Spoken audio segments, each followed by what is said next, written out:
let's see if both channels are streaming.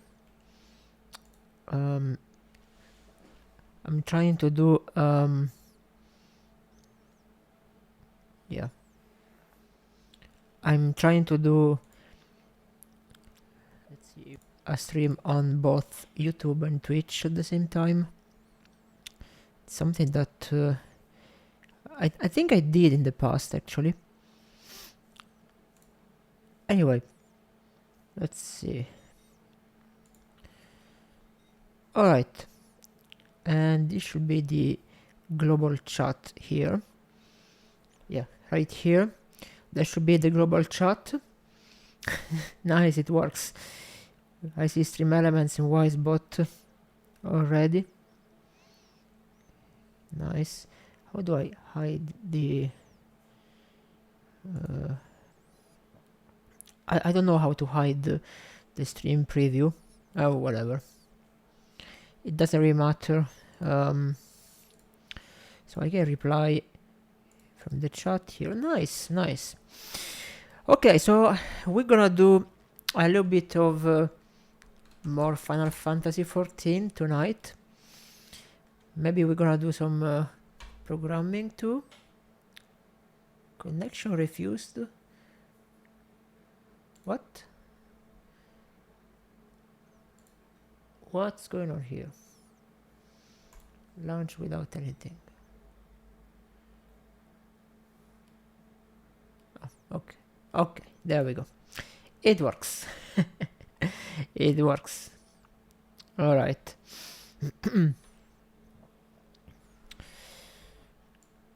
Okay, so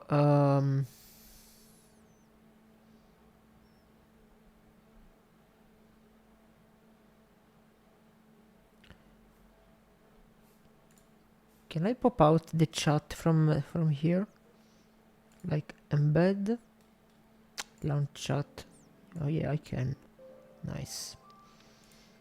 So I can have 3 windows, one with the details of the stream and a bigger chat. Okay, hopefully the volume is fine. If it's too loud or the microphone is too low, please tell me and I'm gonna fix it. Oh yeah, wait a second, I forgot to launch Discord here.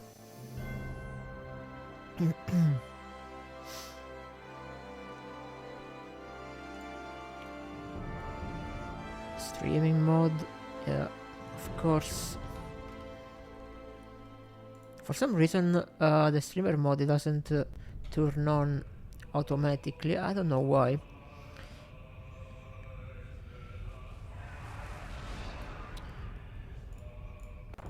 There we go.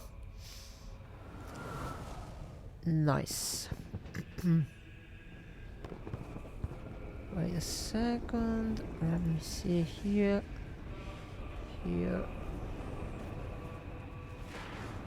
Alright, yeah, it shows that I'm streaming.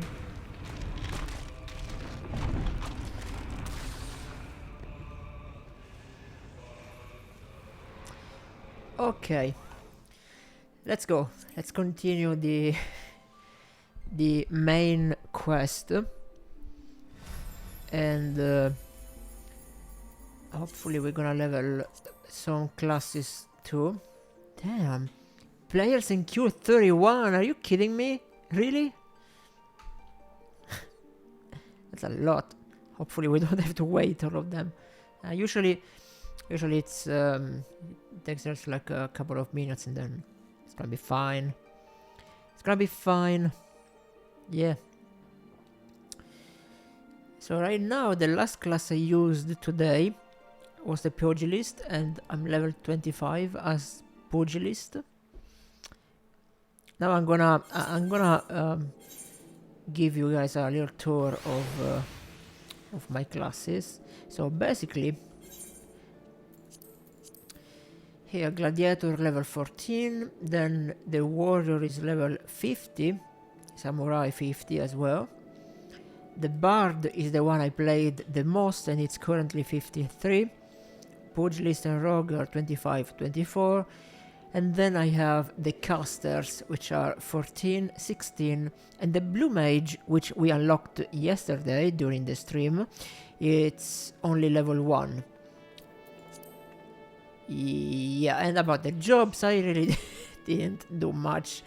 Level 9 as Fisher, it's kind of boring. I don't like fishing. I never like fishing in any game, pretty much.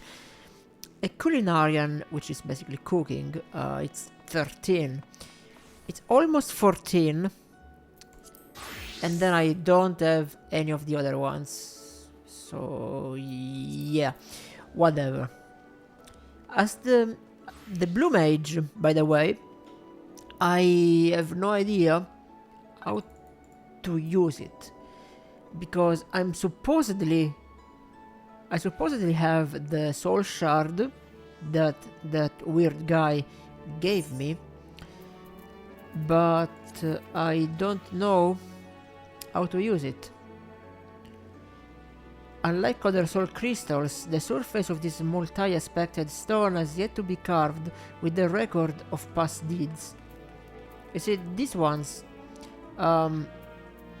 they show the class, like Marauder, Archer, Samurai. This one only shows blue.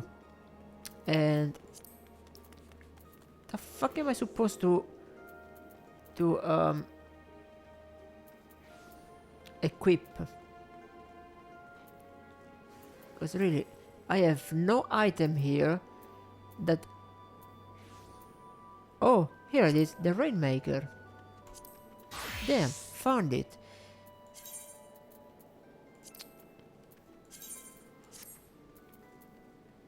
Blue Mage. Okay, wait a second. Actually, we found it. So, Blue Mage, level 1. It's fine. We unlocked it yesterday. Let's see. Rather than gaining new actions by increasing in level, Blue Mages learn them from enemies. To acquire an ability, you must witness your foe perform a specific attack before defeating it. The actions you learn are recorded in the Blue Magic Spellbook, found under Character in the main menu. Spells must be registered as active actions and set to a hotbar before they can be used. You may register up to 24 spells at once. Checking the box next to a spell will add it to the list of active actions. From there, they can be set to a hotbar. The Blue Magic Spellbook details the attack type and aspect of each action. You can also view hints on where to acquire spells that you have yet to discover.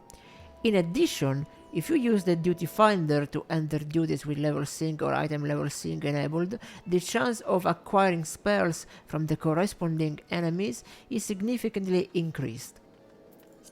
Unlike most other weapons, Blue Mage arms generally have little effect on a character's attributes. However, the intelligence gained from armor and accessories provides a much larger increase in offensive magic damage compared to other jobs. So basically, it's completely different from any other class.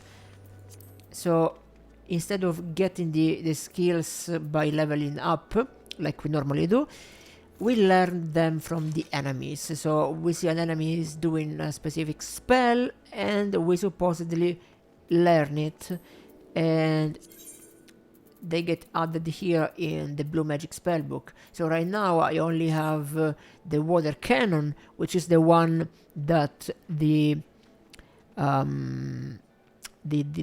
Kraken used during that cutscene yesterday when we unlocked the Blue Mage. So, I wanna try it out. Let's go to a low level like here. Now, one thing that would be useful is if they showed the levels for the areas when you hover, like for example, Middle and Oceano, and then you hover here to teleport.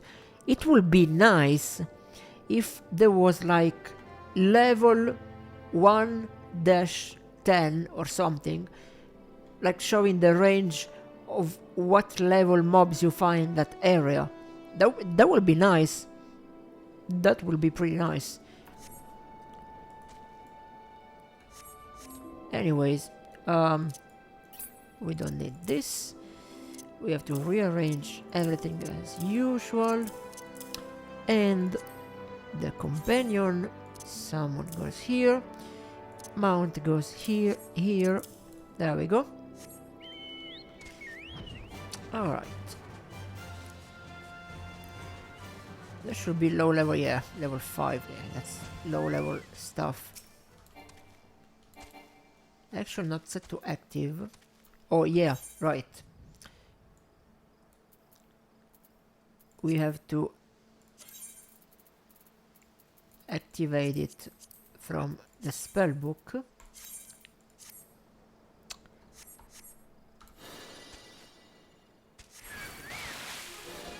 Water cannon.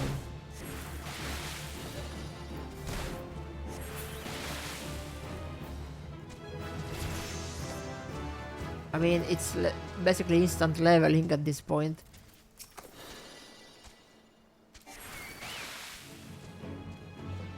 Let's see. Does he do something? No. They are too low level that I don't think they do any spells we can learn. These tiny things.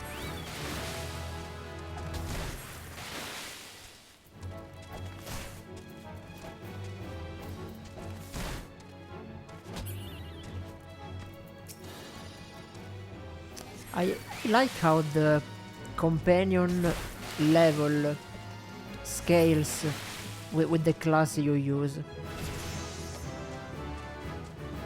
Because, for example, when I use it on level 50 class, my companion is level 50.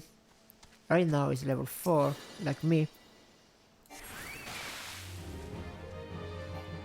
Oh. Did we learn a new spell? Fireball? No?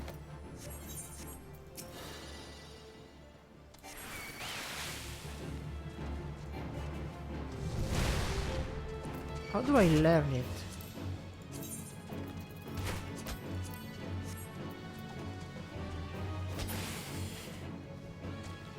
These guys here start to do a little bit of spells, maybe.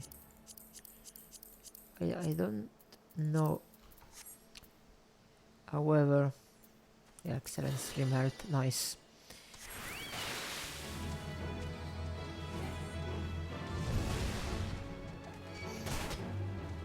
Please show me your moves.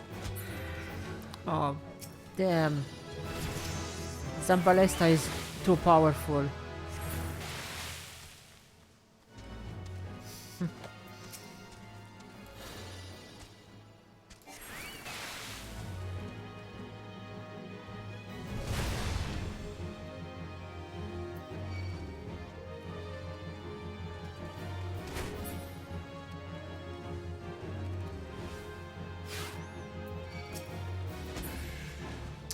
I'm not learning any spells from these guys.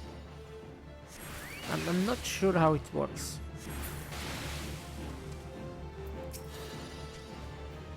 How about the big loud?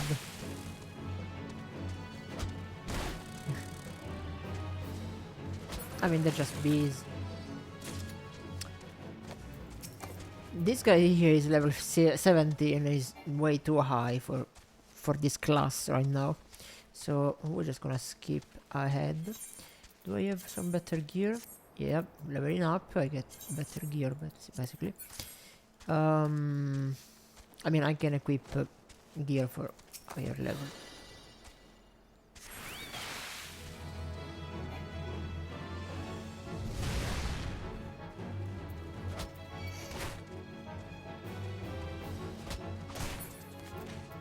I should have learned the fireball by now. Apparently not. Oh, okay, so the spellbook actually has specific spells that you can learn, and it even tells you where to learn them. So for example, Brayflock's long stop here, the Dragon's Neck, Pharaoh Sirius. So I have to go to a specific place. My next spell, the spell number 2, for example, you learn it in the Brayflock's long stop. Okay, Northern Thanalan. Alright, so if we go to Northern Thanalan, maybe we can learn the spell number 5. However, I have no idea which mob actually uses that spell, because here it only says where to learn Northern Thanalan, it doesn't explain which mob. So I guess we just have to go around and meet mobs. The only problem though is that Northern Thanalan is a high level place, and right now the blue mage is only level 5.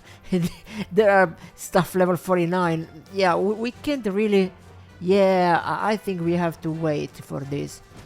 So basically we are stuck with only this tiny little puny horrible water cannon until we are higher level. So where's the spell number 2? Spell number 2 was Brayflock's long stop. I have no idea where that place is. Can I search? Let's see.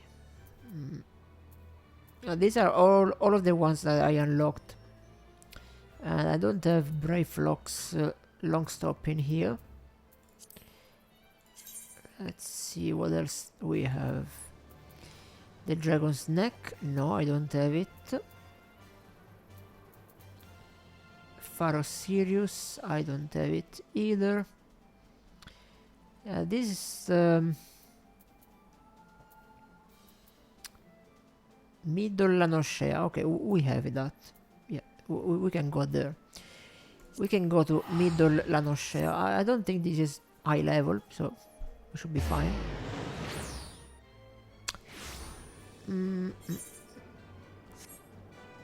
Okay, so we're supposed to learn the spell number 4 here, and that's basically where we were before. So only problem is, what mob does that spell?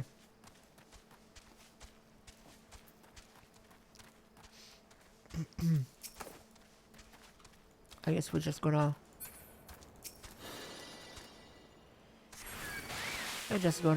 level up a little bit for now.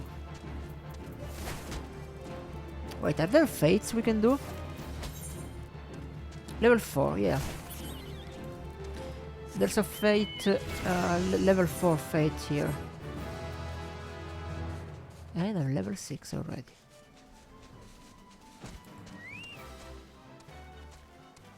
Fate level 4 over there.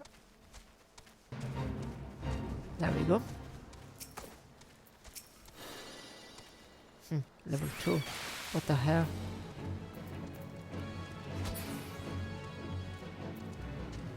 This is the spell? No.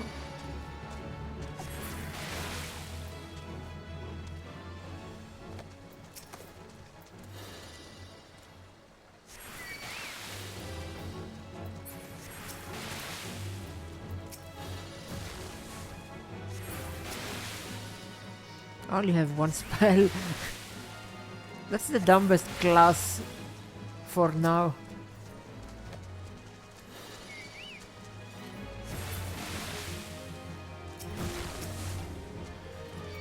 Okay, come on. You should give me a little EXP boost, I guess.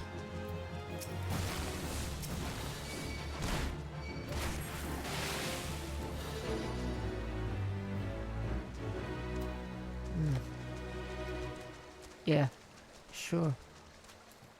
Not that much. Level 6, I don't know if I can take that one yet. Damn, level 1? Get out of here! At least level 5 it's a little bit more decent.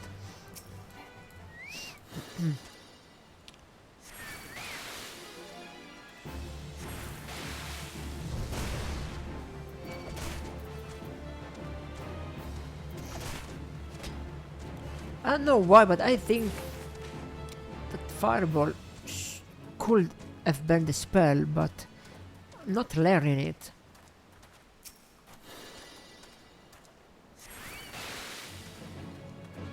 And we're almost level 7.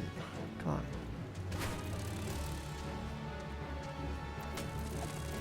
Level 7.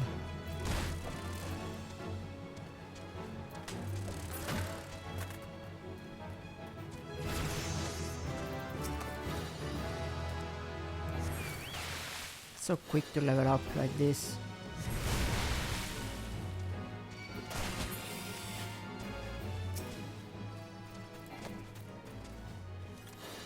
With only one spell, I can't really do dungeons with this class.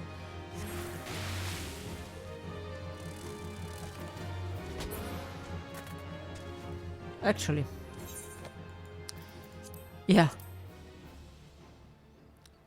Class any disciple of war or magic, excluding limited jobs, and this is a limited one. So the game itself refuses to send me in a dungeon with this class.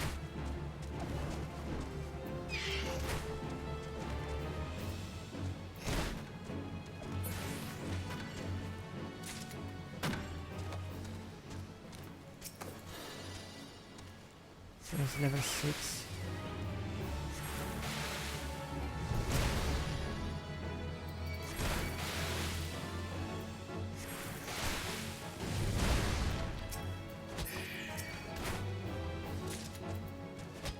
I'm killing stuff that is the same level as me.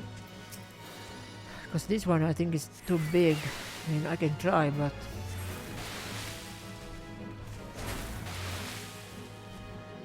it's too big. I don't have enough health to survive.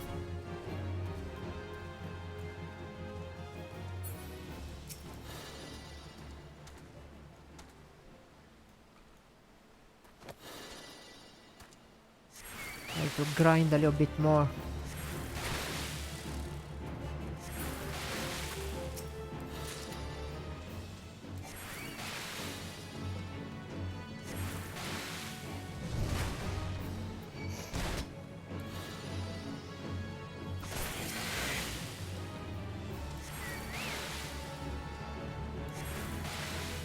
All I want is at least one AoE spell, that would be nice.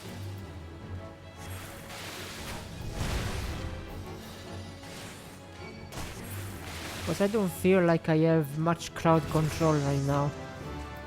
You know what I mean?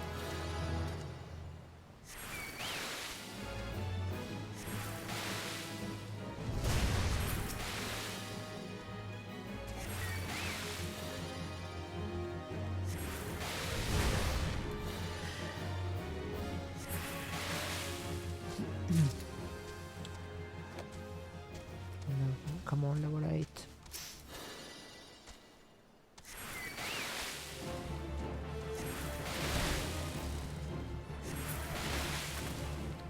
Nice.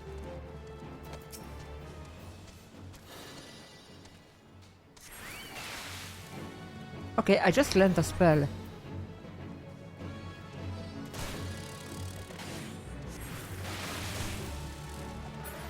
There we go. I just learned this. Lowers target's physical damage dealt by 5% and magic damage dealt by 10%. Is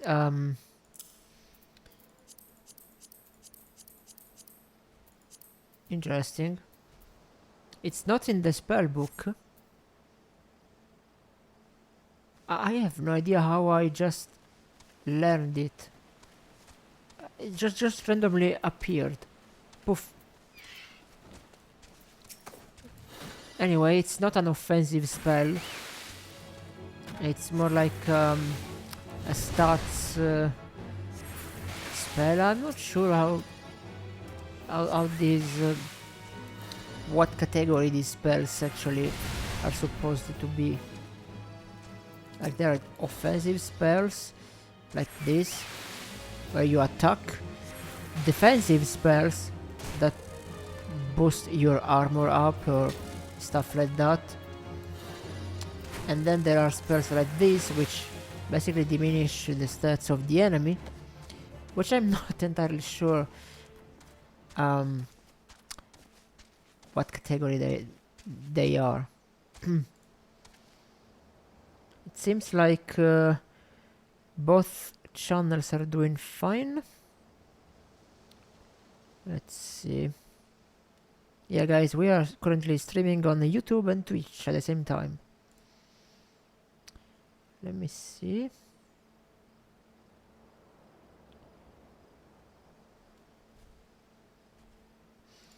Okay. Doesn't show the viewer count for YouTube for some reason. That's weird. That's weird. Anyway.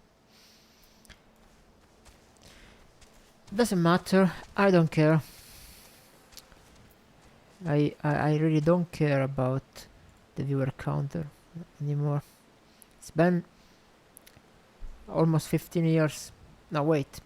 I started in 2014. It's been 12 years. Yeah, 12 years since I do this. I started doing this, and I still have these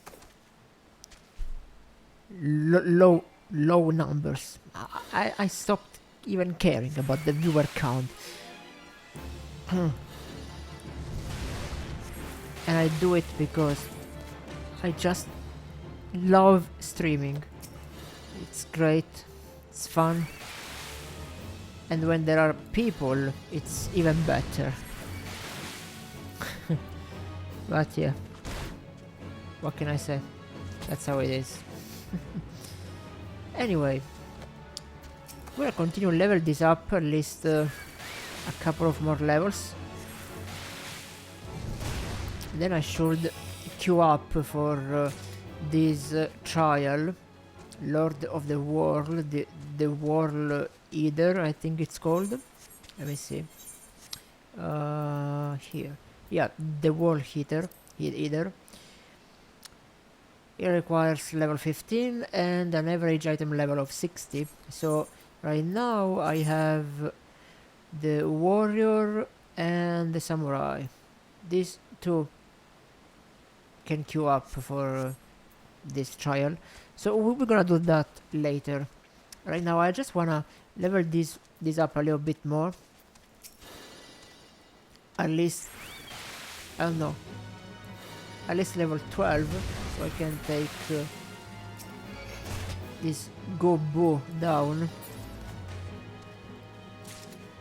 I think this one is level 12, if I'm not mistaken. Yeah, that one is level 12. So just a couple more levels.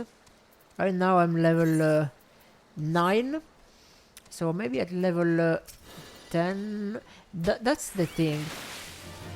Earlier I almost died because I attacked this one thinking that it was level 12 because I didn't read, and it's level 17.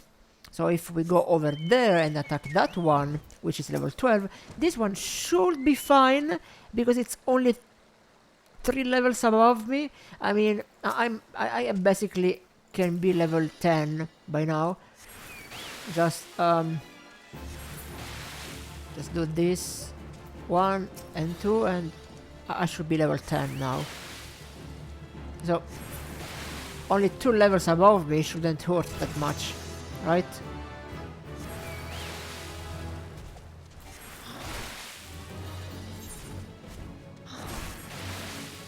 Level 9. Yeah, whatever. It's still doing fine. Level 12. Nice. Whoa. 777 EXP. That actually gave me quite a little bit of experience booster down there. Nice. Are there more? Yes.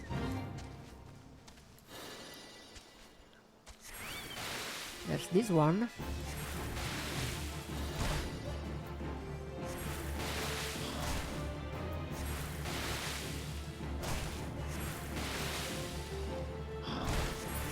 Easy. And there's the fate.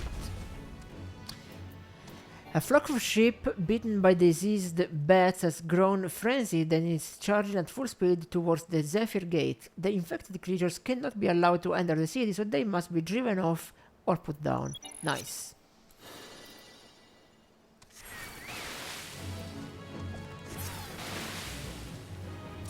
It's clobbering time! Like good old Duke Nukem will say.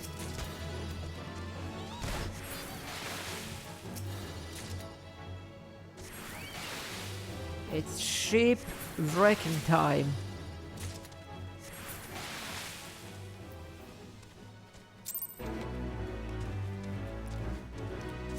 Na na na na na na na na. Level 12 Gobu, because why not?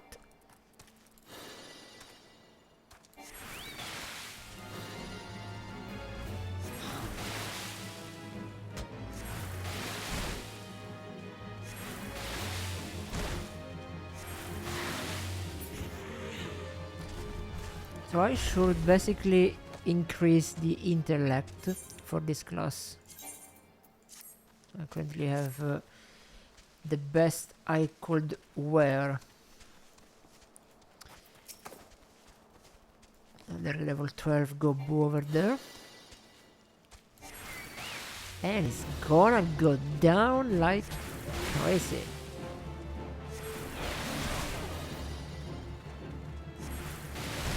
Debuff. Yeah, that's the word. I just remembered. These are debuff spells. So this is a debuff and this is an offensive spell. Right.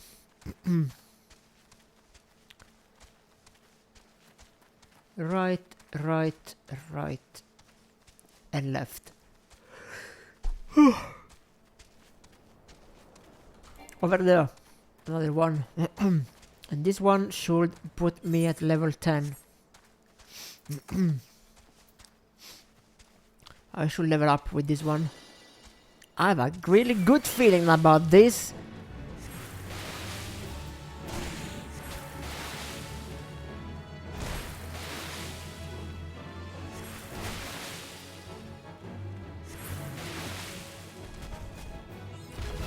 Dun, dun, dun, dun, dun, dun. Level up. Action learned sleep. Another debuff. Puts target and all nearby enemies to sleep. All nearby enemies? That's great. It's a crowd control spell. I love it. Thank you, game. Thank you so much. I'm gonna put it right here. Shift 1. Yeah.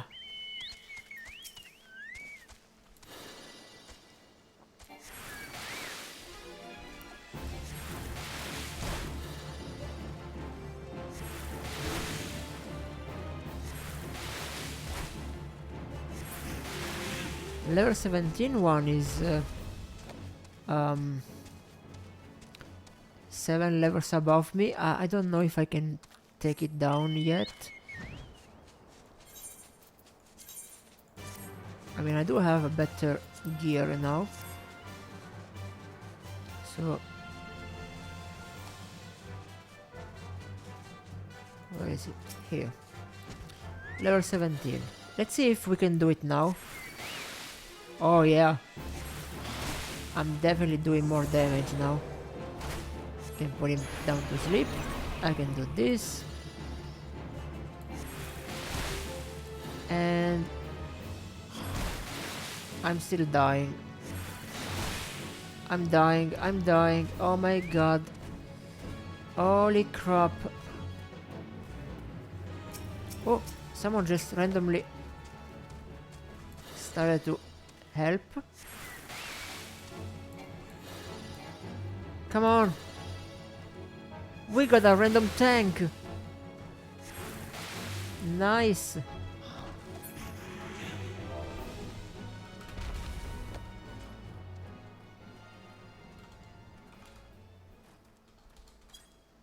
Thanks for tanking. Nice.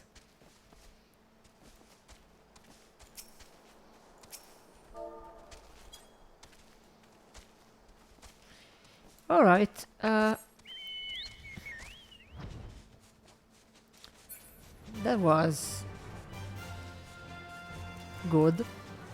Martini Bombini. Nice name. Alright, let's see. Level 8 and level 10. Sharing is caring. We have fate right here.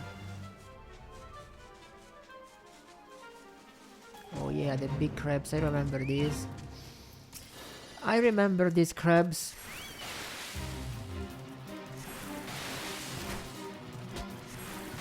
Megalo crab. More like Megalovania.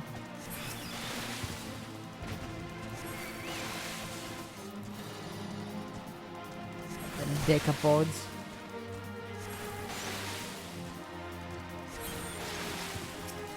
Doesn't even have the time to do the attack, so it's totally safe to stay in the cone.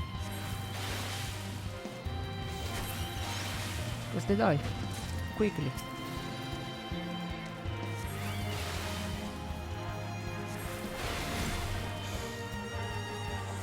This one is level 10. Just stay out of the cone. It's a boss elite stuff.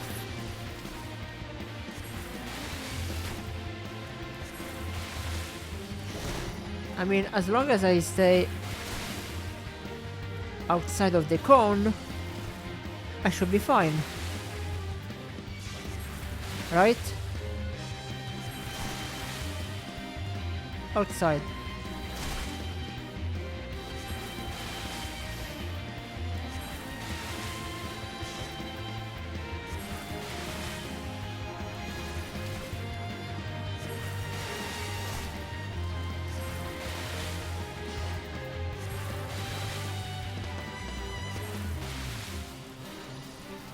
There's my chocobo right there.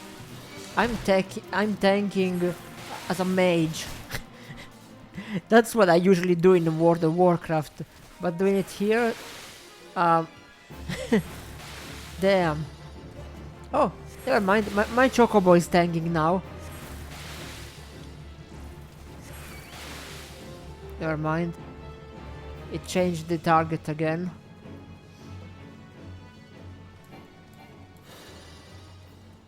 No. No. He healed up. Let's get out of here. Let's do this.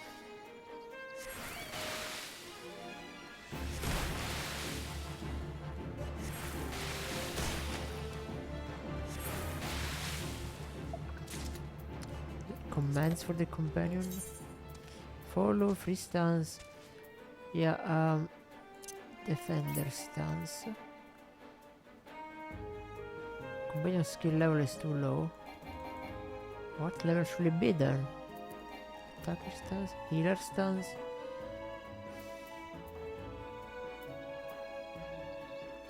Really? Really? I can't even control my own companion? What the hell? It's level 10.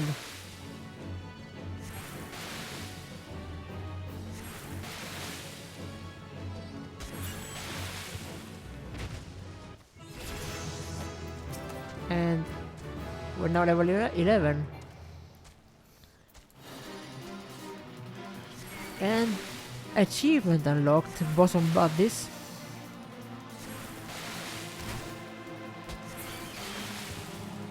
Whatever that means.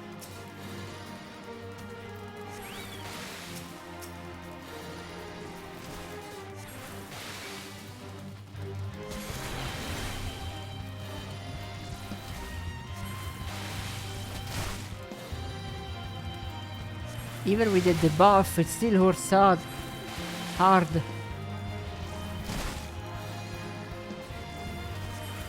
I think someone is trying to help again, which is nice. If only they could get some aggro. Come on, please. Just tank. Oh, it's Martini Bombini again. Nice. It's that guy again.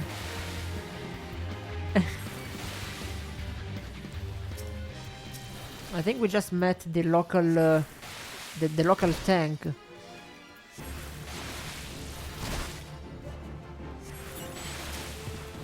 Oh, now we can focus on the boss while Martini Bombini is tanking. What a name for a tank. Damn.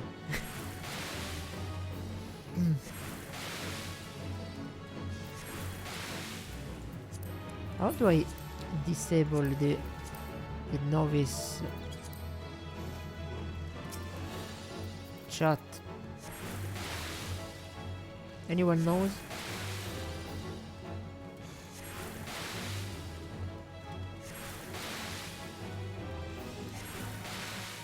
Come on. We're gonna take him down. Just me with my single spell and Martini Bombini tanking like a tank.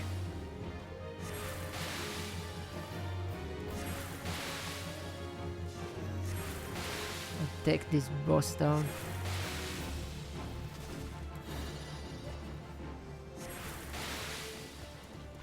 Sharing is caring.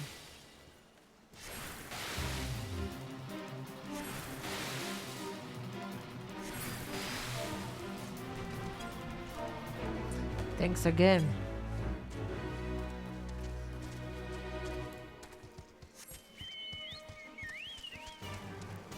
He must be the local tank.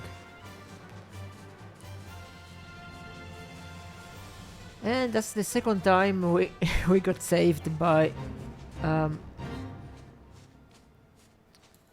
level 11. Should not be too bad.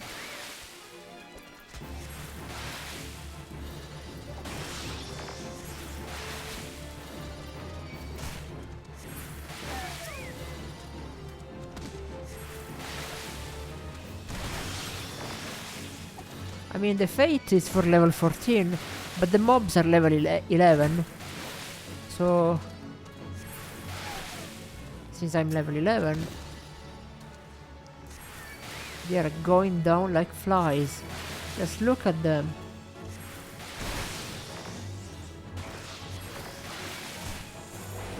I can use this,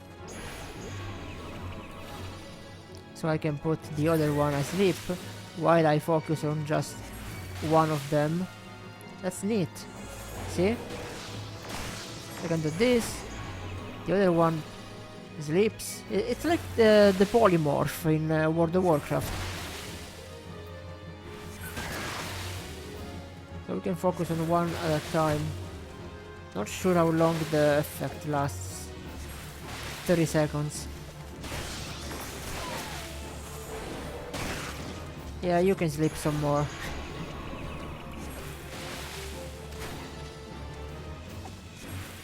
And never mind, my chocobo is an idiot and just woke me up. There. There. Come on. What the hell? Why? Why, Zampalesta? Why?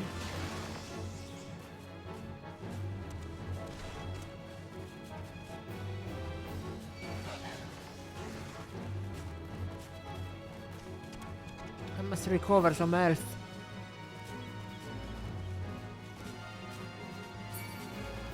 I'm literally in the Jackal's field right now. bad. Okay. Okay. I think this can be it for now, for this class. Oh, the gloves. Nice.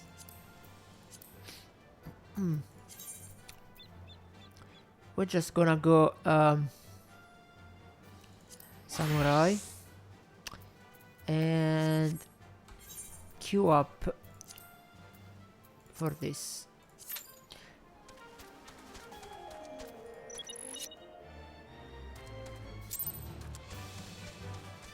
So we can continue the main scenario quest.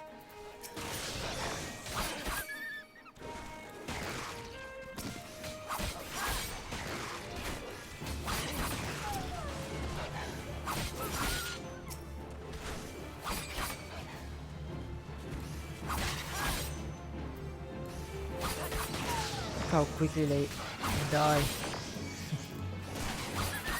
That's more like it.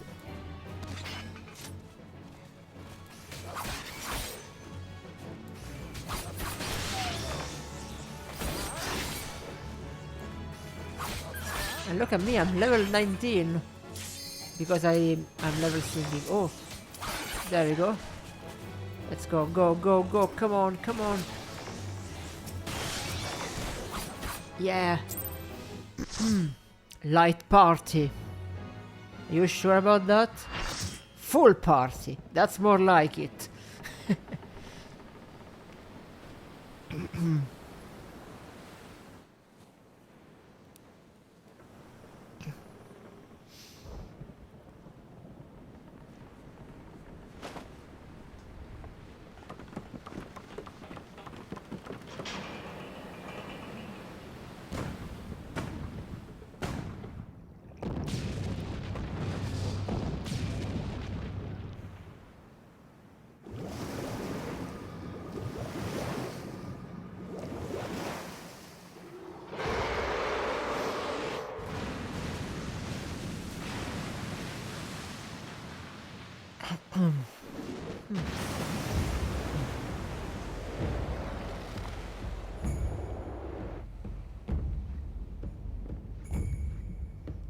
They don't even talk.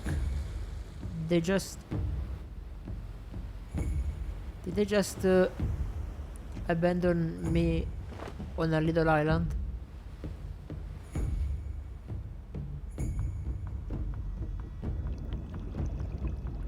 I mean...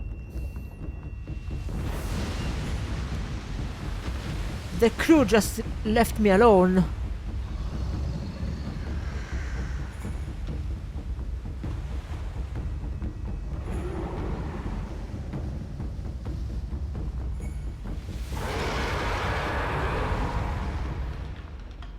They're nice fish.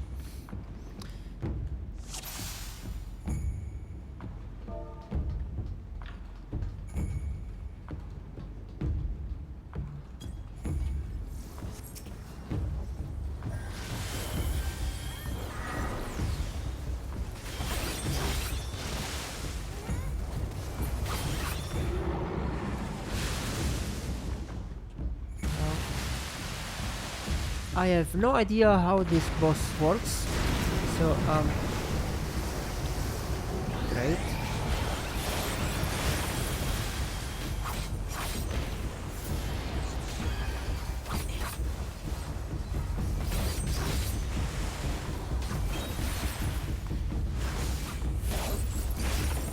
Leviathan.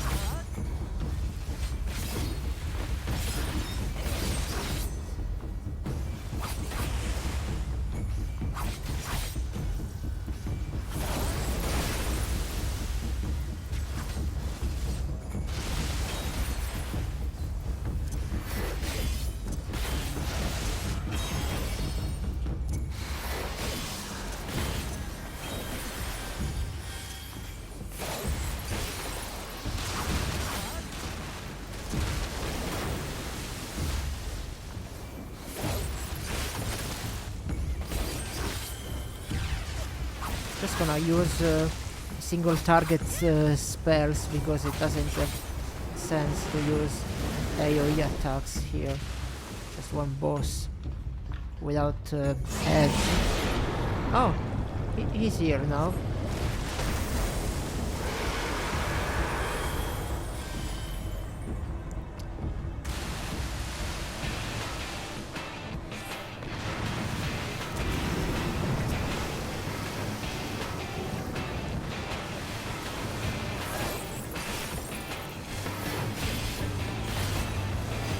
And the music just got better all of a sudden.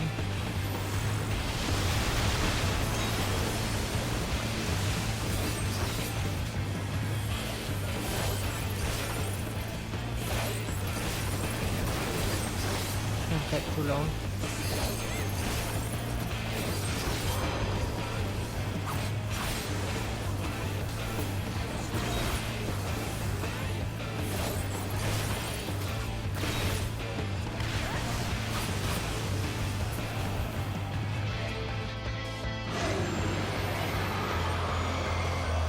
Yay! First try! I'm out of water. We did it! First try! Oh my god! GG! Of course there is no treasure because I'm dumb.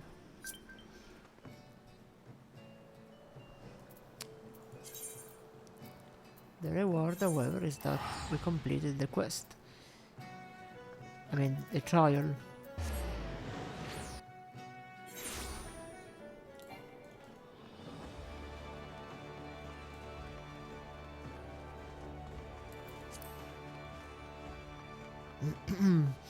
Come on, guys! It's almost time to do some voice acting.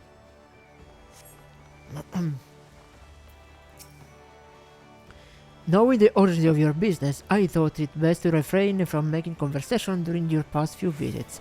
But today, I will permit myself a few words. I feel truly privileged to have had the honor of admitting a hero such as you. You are an inspiration to us all, sir, and on that note, the Admiral awaits you in the command room. Wink. Okay. The Admiral is here.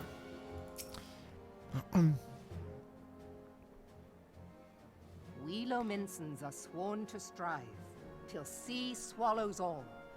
And swallow all it would have, had Leviathan prevailed. That we still strive now, we owe in no small part to you. Not for the first time, you have delivered Limsa Lominsa from the wrath of a primal. Never has our nation known a stouter ally. Limsa Lominsa. On behalf of my people, I give you my humblest thanks.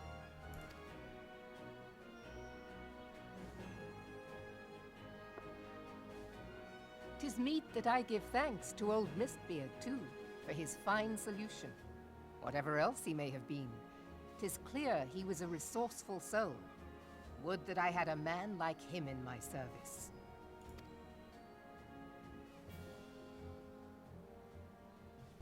Before I set foot in these lands, I had no inkling that the people of Eorzea contended with such mighty foes.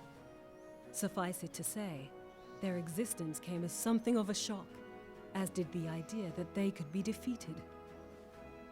These ones are already voice acted for some reason. This experience has served to remind me of the vastness of the world, and the boundless potential of man.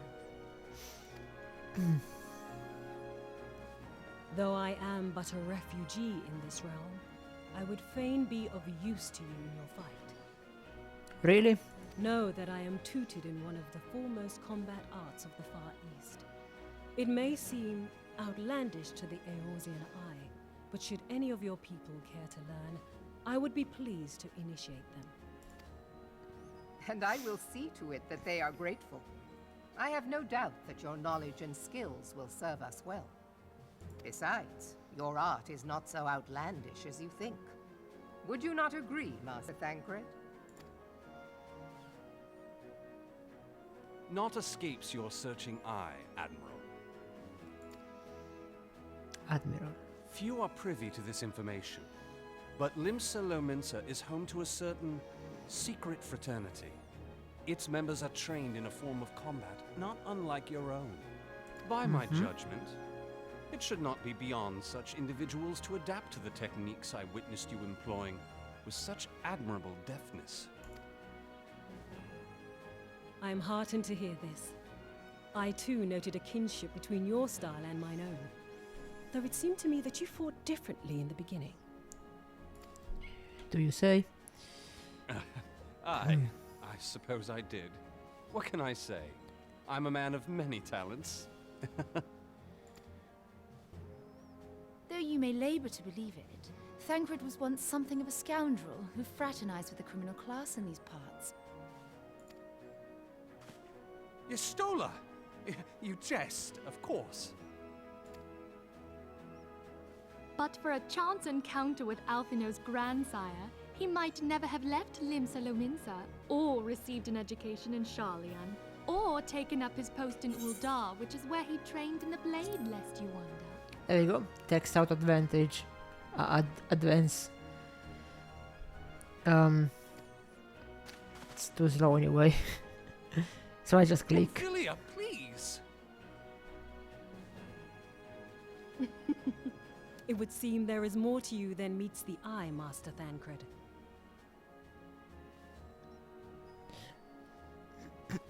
Lady Yugiri, I am told that you and yours came to Eorzea seeking permanent resettlement, and that many domins have since been engaged as frontier hands at Revenant's Toll. Moderna is many things, but a place of refuge it is not.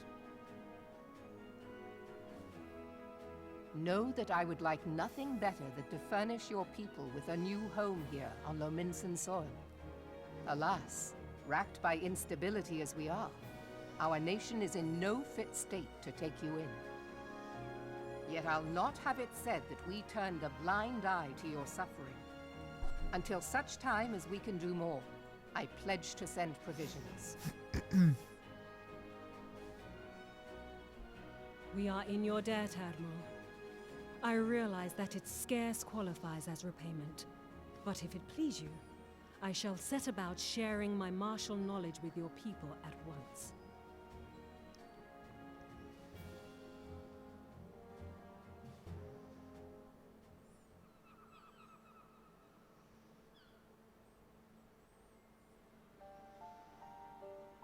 You wished a word in private.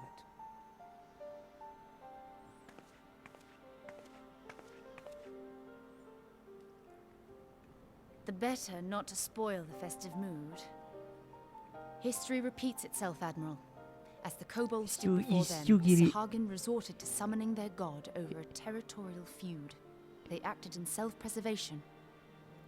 Is It may Yugiri be eavesdropping? Sahagin initiated this particular clash, but how it begins does not interest me so much as how it ends.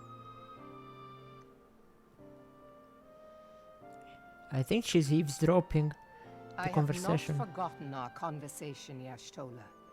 I am aware that man bears part of the blame for the Primal's existence. Nor am I ignorant of the Sahagin's reason for acting. They sought to secure a place to breed and multiply that their kind might survive. I can see you, Yugiri. But Right we there. have as much right to live and thrive as they. If our own survival is threatened, are we to lay down our arms and welcome oblivion? Nay. Nay. Nay. And so you kill, that you might live. Yet if living is a right, then that right belongs to all peoples, be they men or beastmen.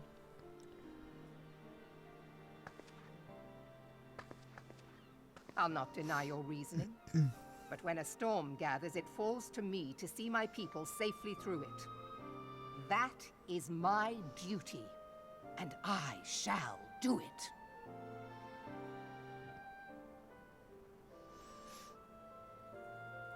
As must we all, Admiral.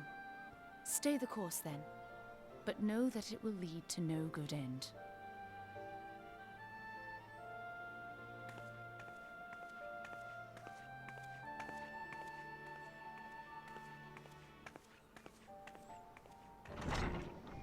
She didn't even care that... Man has ever put himself first and foremost.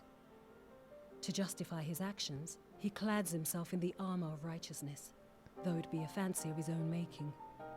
In this, mayhap the Garleans and we Domans are not so different.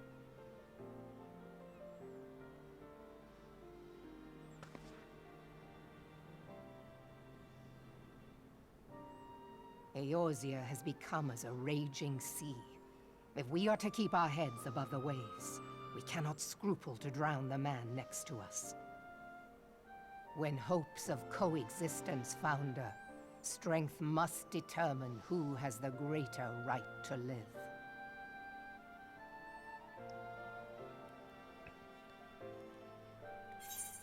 Oh, we can finally play. Damn, that was a long cutscene.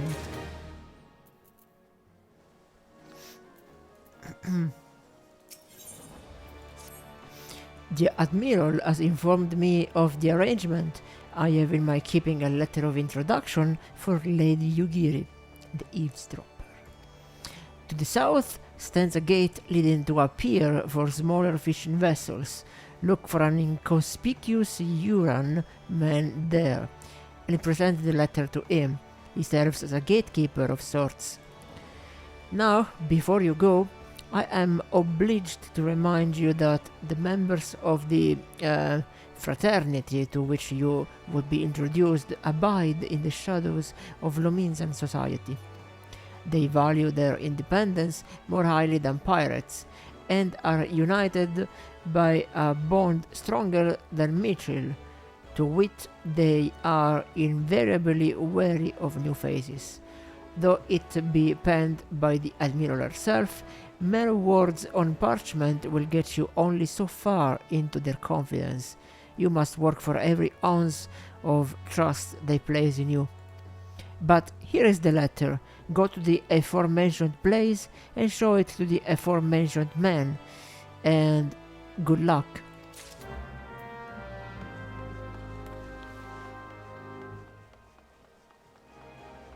So to the south. To the south by the gate, so it's gonna be outdoors. I'm kind of following here the marker on the map.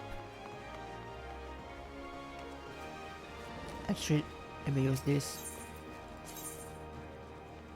It's here, and there is nothing close, so yeah, it's this way.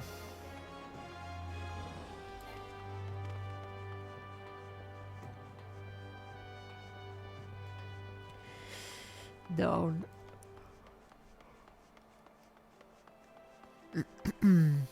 Down by the gate. Here. There's the gate. And there's the inconspicuous man. Got business with me, venturer? Yes, I have this letter for you, dude. So you're the man the Admiral sent word of. Oh, I skipped it. Disable, yes. Ah, and you must be the far Easterner. What Merwib says wants to train with us. Welcome to Limsa, milady. I am Yugiri of Doma. This is an honor to make your acquaintance. I must confess, when first I learned of your organization, I had certain preconceptions as to the nature of your membership. It would seem I was mistaken. You're not the first person to say that, Les. Limsa's a city of pirates, to be sure, and pirates don't give two farts about keeping a spotless reputation. They hardly need a secret society to do their dirty work. Might be as my people and I keep to the shadows, but we've got nothing to be ashamed of. It's simply better for business that we remain unseen. And so you have developed fighting techniques suited to this purpose. I see. Know that the practitioners of my art too are denizens of shadow. 'Tis in stealth that our strength lies. There is much we might learn from one another, I think. Then, what in the seven hells are we waiting for? If you come with us, you agree of do what's it, we can get acquaintance in more private surrounds. That didn't come out right, did it? Master Elia, I shall remain with these people for a time, that I might study their ways. Though I'm loath to be separated from my countrymen, I take solace in the knowledge that they are in the best of hands. You have been a true friend to us, Domens. No words will suffice to express my gratitude. Ere long, I hope to begin imparting my martial knowledge to the people of Eorzea. When that time comes, it will be my honor to welcome you as a student. That's how he speaks. He just does. Complete. Boop. Quest complete.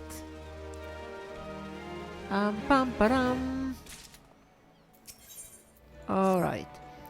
Much and more has occurred since first I beheld Eorzea from the galleon's deck.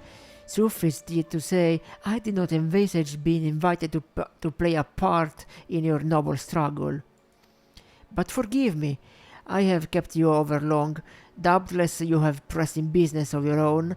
Rest assured that I no longer require an escort in this land. When next you meet Lady Minfilia, pray relay to her my humblest thanks. Would that I could do so in person, but I must needs fulfill my promise to the Admiral. Till we meet again, Warrior of Light.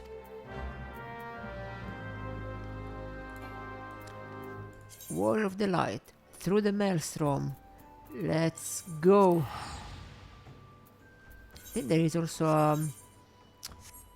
an achievement for that. Let me see.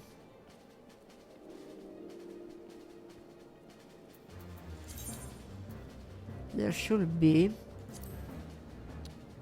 oh,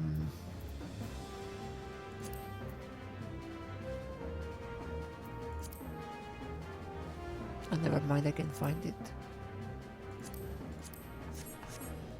Yeah, whatever.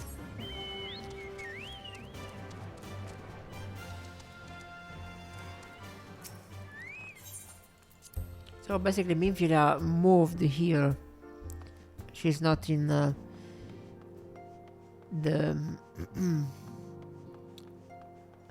however that place was called, I forgot.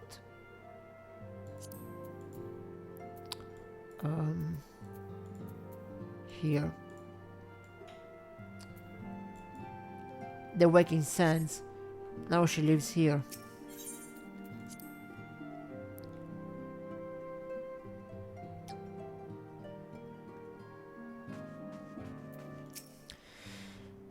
Is this voice acted too? I have been reflecting upon the events which took place during our visit to Vilbrand. If you have a moment, I would share my conclusions with you. Please, bear with me.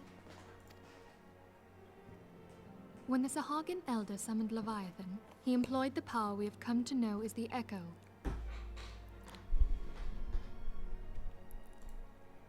Though I cannot well explain the how of it, it would seem he became immortal in so doing.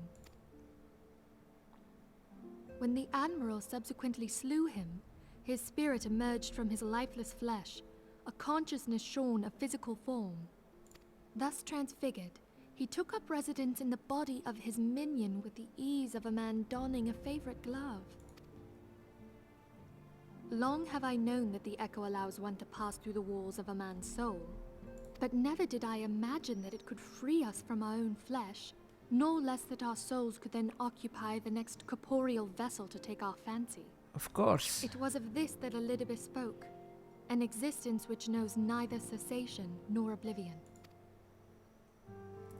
And yet, though the Sahagin had mastered his gift and thereby become immortal, he was by no means invulnerable. As we both bore witness, he was ultimately absorbed into Leviathan. That's gonna overflow, is it?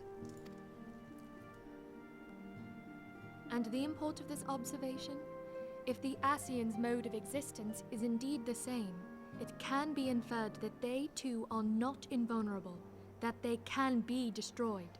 They can be destroyed, but will they? There exists a legend which tells of souls who are reborn upon the cusp of each umbral calamity, that they might stay the encroaching darkness. To most, it is but a fairy tale. Yet recent events have given me cause to wonder, could the legend in fact refer to the Echo?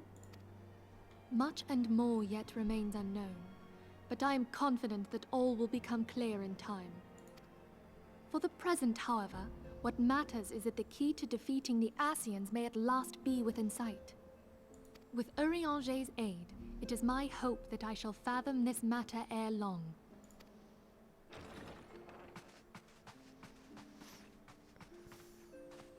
Oh, I was just about to send for you, my friend. Is Artemis? Grave tidings from the Sharlayan motherland, my lady. It doth concern our distant allies, the students of Baldessian. What of them? Who's that guy? My lady, the Isle of Val, which for many years hath been the Order's home, is no more. No more? Whatever do you mean? I relate only that which hath been conveyed unto me by our agents. An etheric wave of the highest magnitude was recorded in the region. Soon thereafter, 'twas observed that the isle had ceased to be. Was destroyed. 'Tis postulated that a magic was evoked, like in power to Ultima. 12 preserve.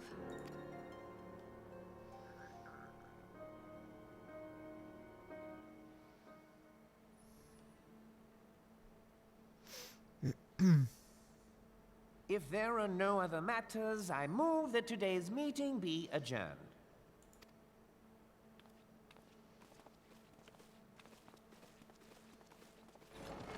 Nice mustache. Tiny guy.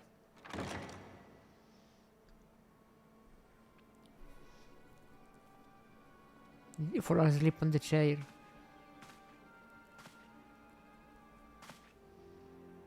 It is done, my lord. Forgive my impertinence, my lord, but these orders, I am uncertain as to what end they serve.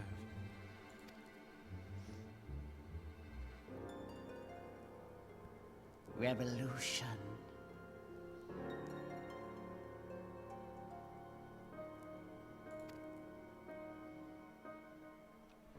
Revolution.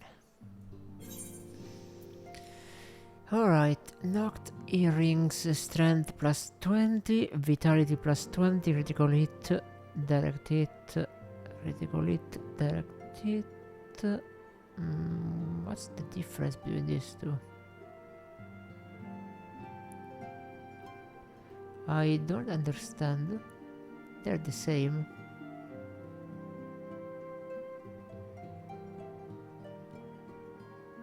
So, strength plus 20, vitality plus 20, critical hit 21, direct hit rate 15. And this one is strength 20, vitality 20, critical hit 21, direct hit 15. What's the difference? What the fuck? Wait a second, guys. I have to ask. I have to ask on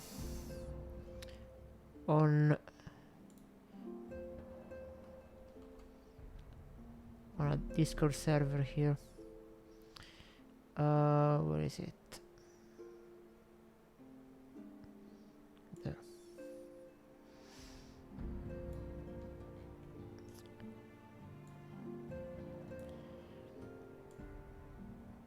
Come on.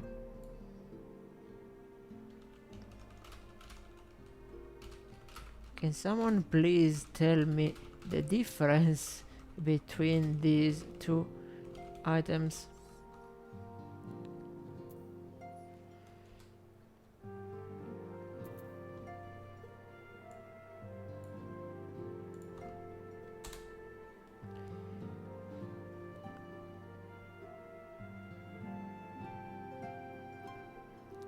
They look exactly the same to me.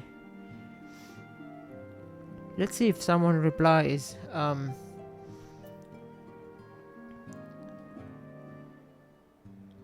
mean, there is a difference with the third one, because it says direct hit rate 21 and critical hit 15. So basically they inverted critical hit and direct hit rate. But these ones, they look exactly the same. What the fuck? What am I looking at? They look the same. And then we have this 500 gil. Man, I mean, I'm getting already 7,000 gil just for completing the quest. Why do I need? They are 2, so basically 1,000 gil. I mean, it's always nice to have more gil, of course, as any other game with currencies, but I don't know. I just want to know the difference between these two. Anyway, I think I need more. Wait, let me see. Let me check the attributes. Critical hit affects the amount of physical and magic damage dealt.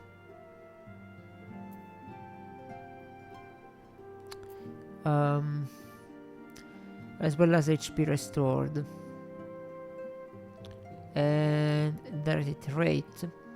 The rate at which your physical and magic attacks land direct hit, dealing slightly more damage than normal hits. Okay. And then we have, of course, strength, which increases the damage. Already seen this. We've already seen this.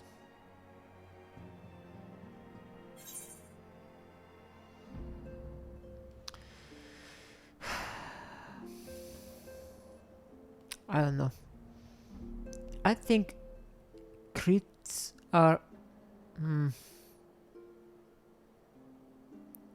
whatever. Yeah, I'm just gonna go with this one. So we get more direct hit rate. Screw that. Yeah. Anyway, whatever. I mean, I can't even equip it. Maybe the warrior can. Yes. There it is.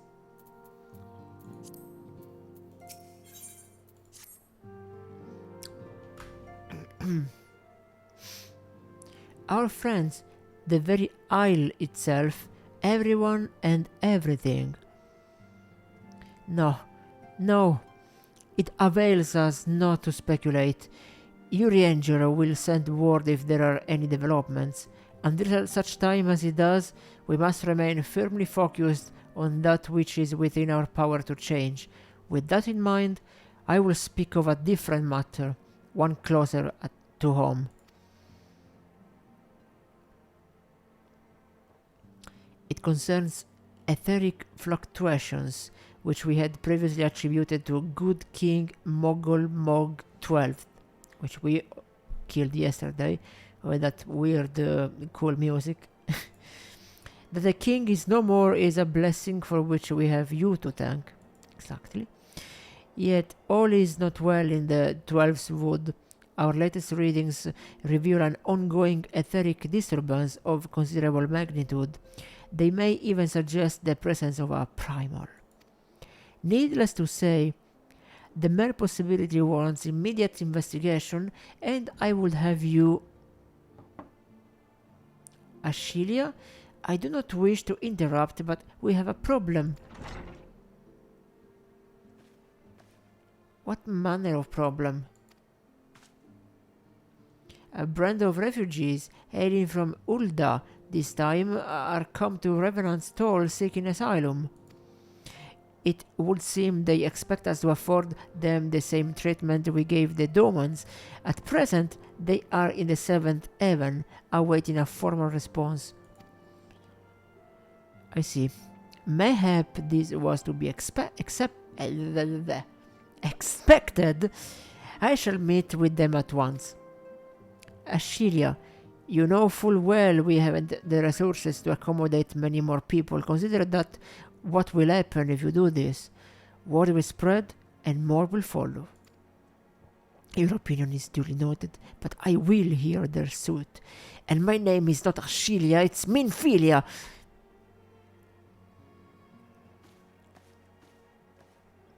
Elia, I should be grateful for your presence at this meeting. So what we have to do?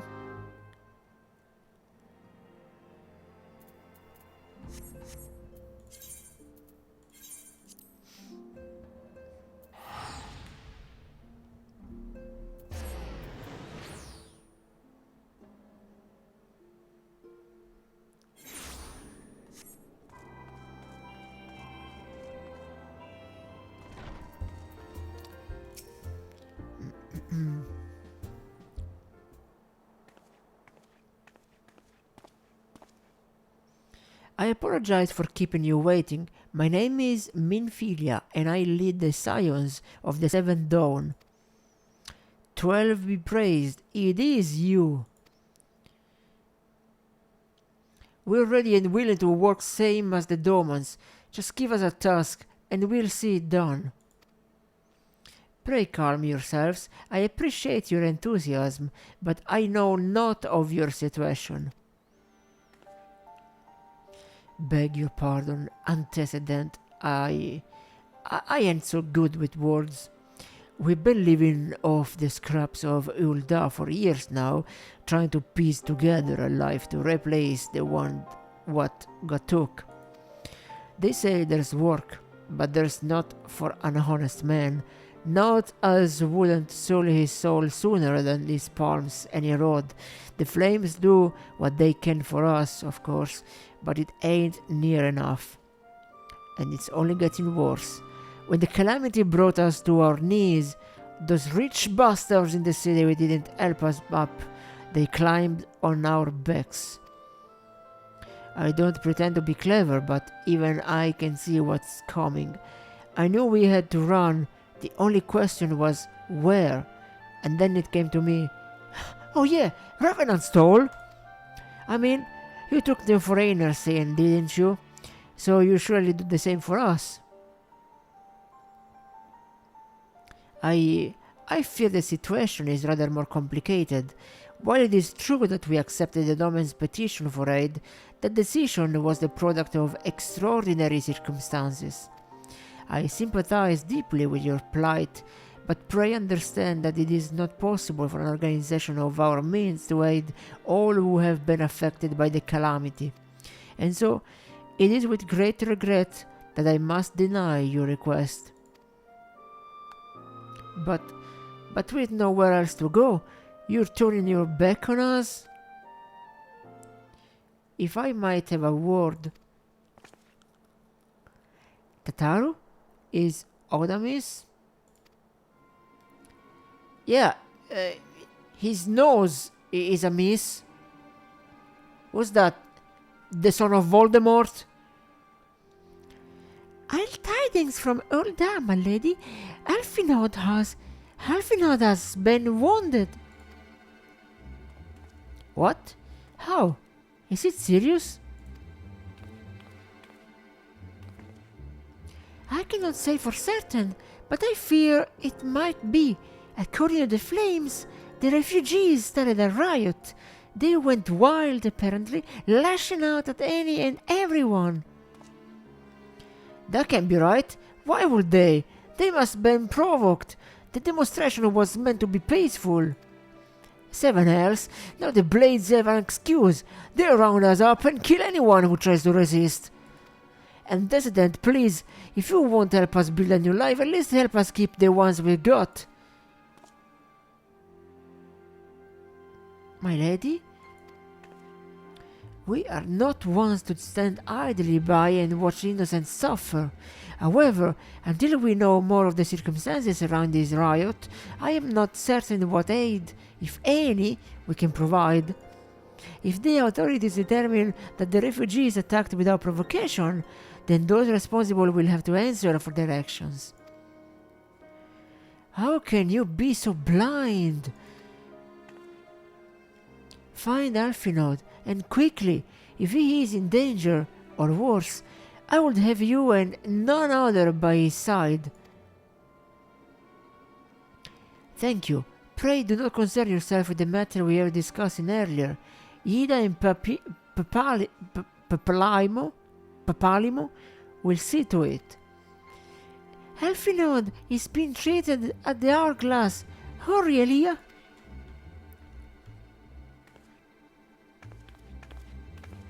And what about them?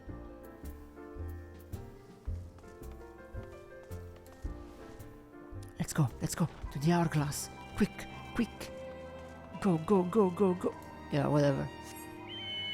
Go, quicker.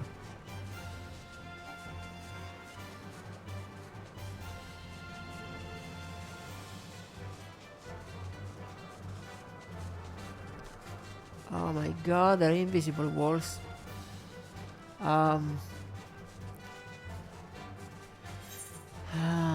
This way.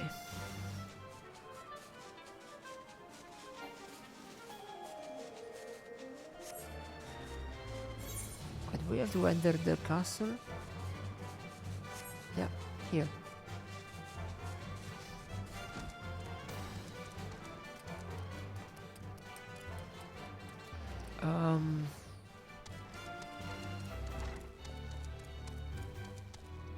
Wait a second, where is it, the hourglass? Here? Those stairs? Yeah.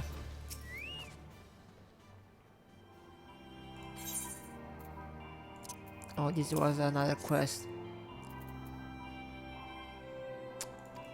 Never mind.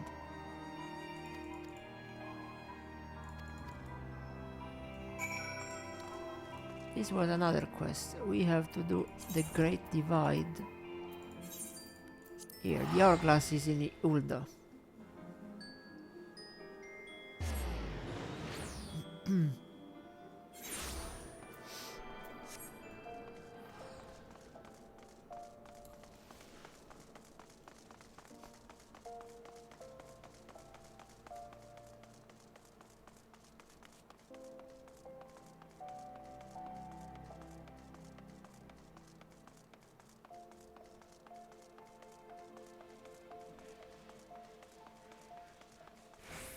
The quicksand. That's the wrong way. This is the quicksand, not the hourglass. We have to go to the hourglass the other way here.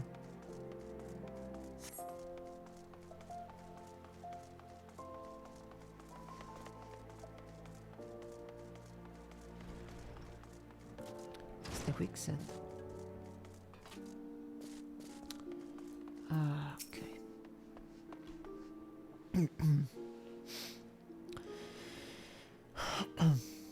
Come, you must have gathered by now that Tataru is given to exaggeration. As you can see, I am quite well. Ulda, on the other hand, is not. This riot was anything but an isolated incident. There is a restlessness in the air. Tensions long simmering are at last threatening to boil over.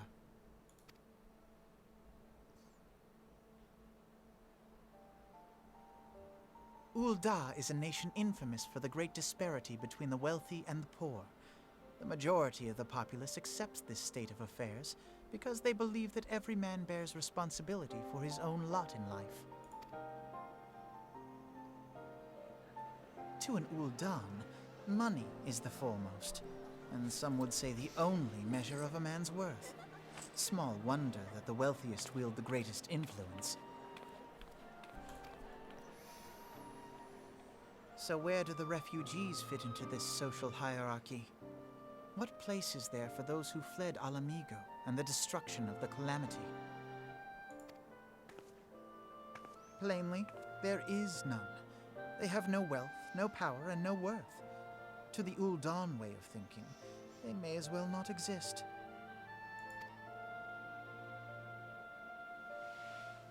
Choosing to ignore their existence, however, is patently not an option. General Rauban and the Sultana understand this, which is why they ordered the Immortal Flames to provide the refugees aid and succor. Yet none would dispute that the expenses incurred by this policy grow by the day, with no end in sight.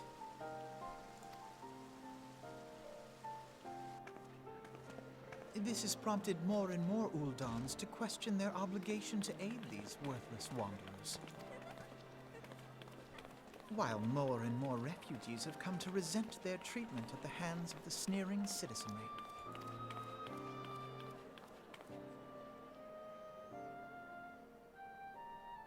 The manner of Lord Lolorito's refusal to grant the Domans asylum bespoke a disdain for all refugees, an attitude shared by the rest of the monetarists. And you may be sure they make no effort to conceal their opinions. It was only a matter of time before the refugees united in protest, nor is it any surprise that some among them would ultimately resort to violence. Really?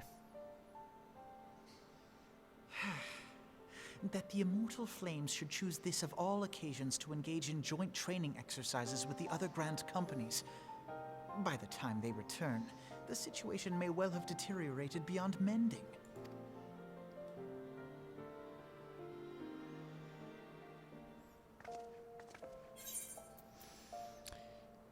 Okay, let's see. Vitality plus 18, Mind 20, Determination 21, Spell Speed 15, Direct Hit Rate 4. And this one has Vitality 18, Intelligence 20, Determination 21, and Direct Hit Rate 15. So I will go with this one, so I can increase intelligence a little bit for the casters. For the casters classes, although I have to reach level 50 with them first before being able to equip them. Yeah, I'm gonna keep it for later. You know what they say, save it for later. As I told you before, it was all but inevitable that an incident of this kind would eventually occur given the rising tensions within the Sultanate. Nevertheless, I have reason to believe that this particular riot may not have begun spontaneously. Have I piqued your curiosity? Good. Then you will accompany me to the Hall of Flames. I would hear the General Rauban has to say upon the matter.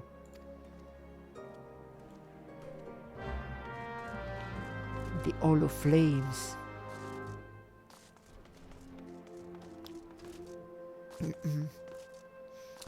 Yeah. Anyways,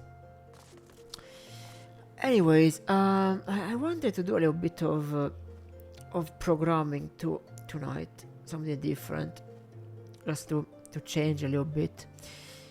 I'm gonna go get some water because I don't have any more water. So I'll be right back. I need to make a be right back scene.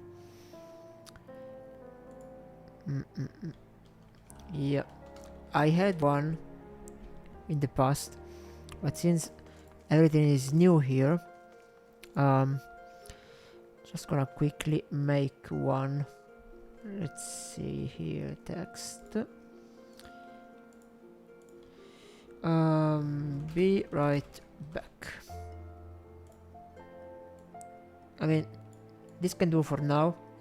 Just gonna make something better. Center to screen. There we go. I'm gonna do something better in the future. Anyway, I'll be right back.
Okay. Okay, I'm back. I have returned. Here we go. Got some water.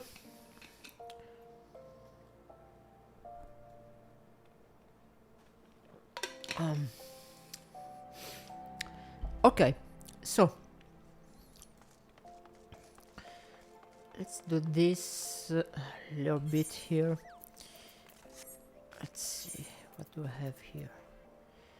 There were 36, 20, 22, 22. Yeah.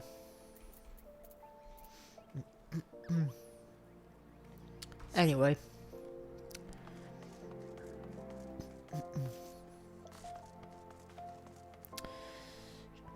Just gonna change the category of the stream very quickly. Let's see, channels, update titles, no, edit, category, we're gonna do gaming here, yes. For YouTube, gaming should be fine.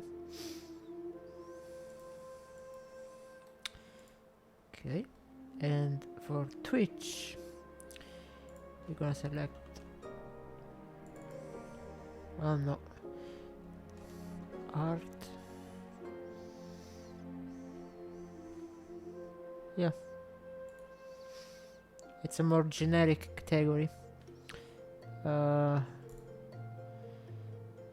Alright, we're gonna close this for now. We're gonna close this for now, and I think we're gonna do a little bit of programming just to do something different. Yeah, why not? So let me get my terminal here. Let's see, what should we program?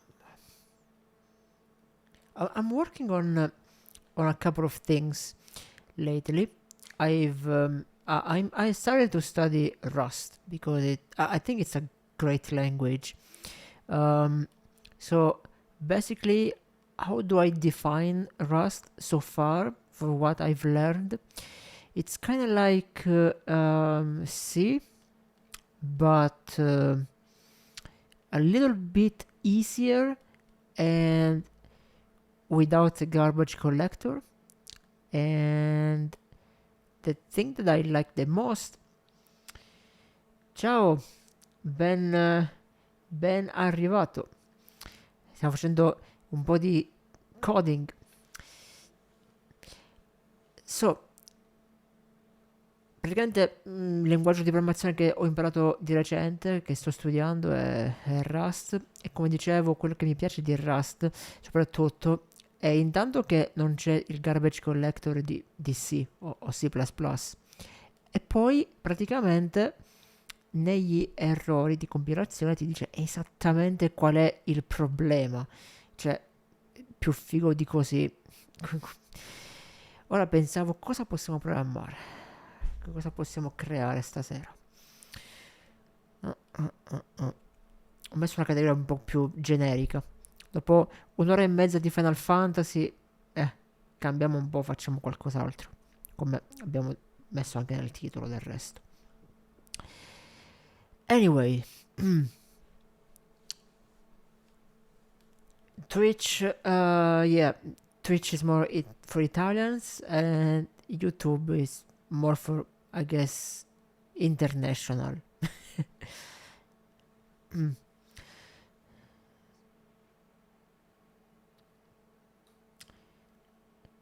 Spero di non disturbare, ma cosa ti guardavi da piccolo? Io mi vedevo tantissimo La Compagnia dei Celestini e Doraemon da piccolo. Allora, se devo dirla tutta, guardavo tantissimo la roba di Cartoon Network principalmente. Non so se ti ricordi i classici che c'erano negli anni 90, tipo Ed Eddie, Johnny Bravo, Dexter's Lab, Power Rangers anche. Ma soprattutto una delle serie che mi è piaciuta di più era Digimon. Sì, Digimon sicuramente è stata la prima serie che ho visto dall'inizio fino alla fine, da piccolo. Mi piaceva tantissimo, sì.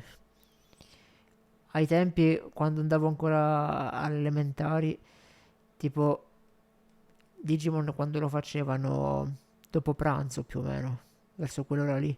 Io arrivavo da scuola, mi piantavo davanti alla TV, lasciavo perdere tutte cose. Digimon, un'ora di Digimon e poi dopo forse faccio i compiti. Bei tempi. Comunque, facciamo un bel progettino in Rust, dai. Allora, NeoVim, usiamo NeoVim perché siamo dei dev seri.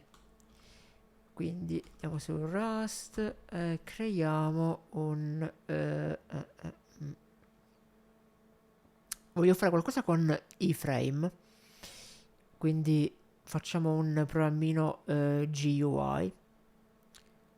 Niente di serio, giusto qualche scemenza, un po' per fare pratica anche.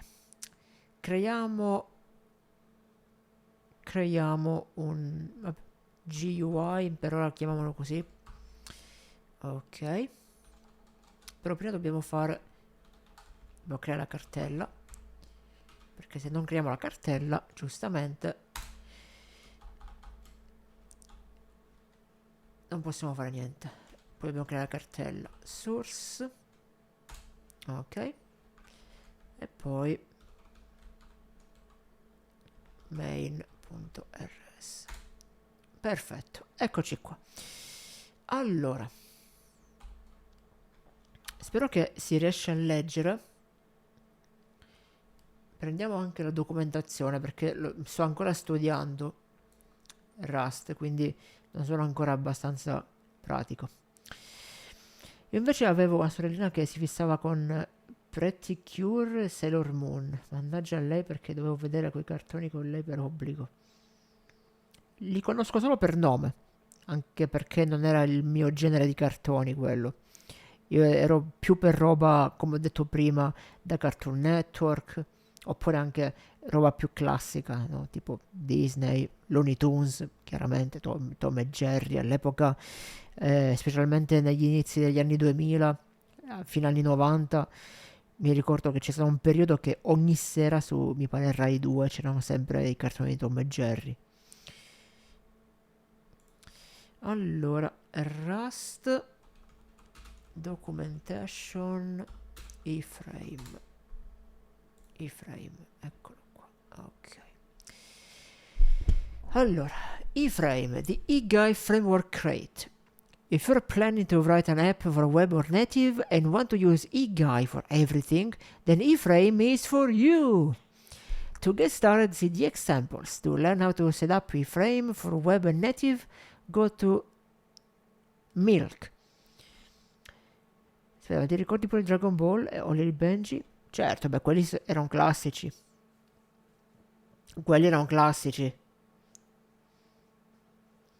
Cioè, come fai a non ricordarti cioè, Dragon Ball? Cioè, Dragon Ball veramente esiste tuttora, non è che è una roba vecchia. Cioè, è vecchio, ok? Perché se non erro il primissimo mi sembra che è degli anni 80 addirittura. Però dico, ancora tuttora ci sono serie nuove, sempre di Dragon Ball. Holly e Benji non lo so se è finito, ora che ci penso. E poi c'era anche quell'altro, quello, com'è che si chiamava? Quello della pallavolo, l'altro. C'è Holly Benji e poi ce n'era un altro, quello con i capelli rossi. Vabbè, quello è un meme classico, cioè è il campo infinito di Holly e Benji. Tipo da un lato all'altro del campo è come se facessi, che so, da, da Milano a New York. senza passare dal mare, però. Quindi tipo fai un giro senza arrivare mai dall'altro lato del mondo. Compagni for web, ok, questo non ci interessa. Esatto, Milashiro, quello. Sì, sì, quello lì. Non mi ricordavo il nome, però mi ricordavo i capelli rossi. Redhead. Allora, simplified usage. Intanto dovremmo includerlo nel crate, no? Nel config. Comunque, partiamo da questo e poi lo andiamo a modificare.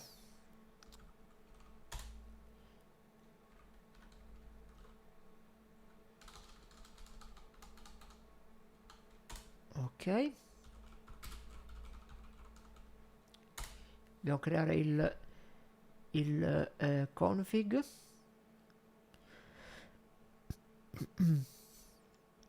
Attimo che non mi ricordo però. Ops, scusate. config.toml syntax.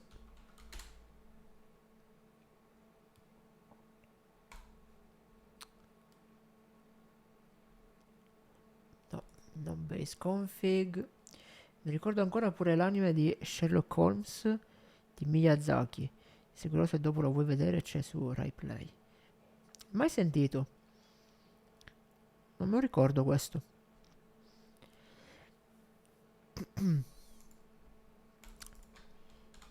Considera che io sono cresciuto negli anni 90. Anni 90 e vabbè, anni 2000. Quello lì, diciamo, è il mio periodo di infanzia, quindi quello che ti posso dire io è quello che c'era a quei tempi. Addio, mi sento vecchio.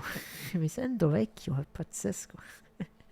Allora, rust config.toml.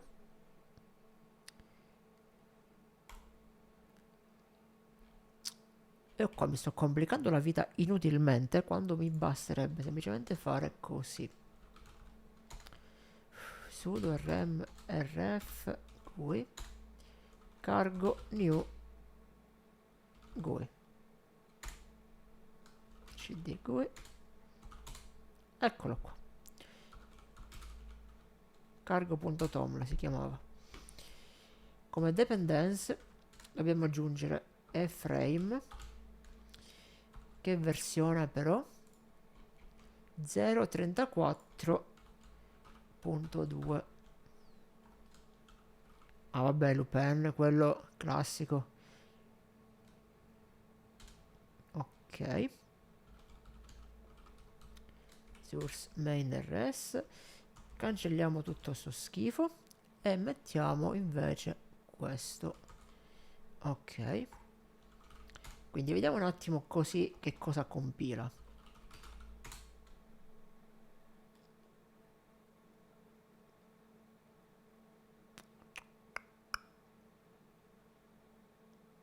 Quanto è figo Rust.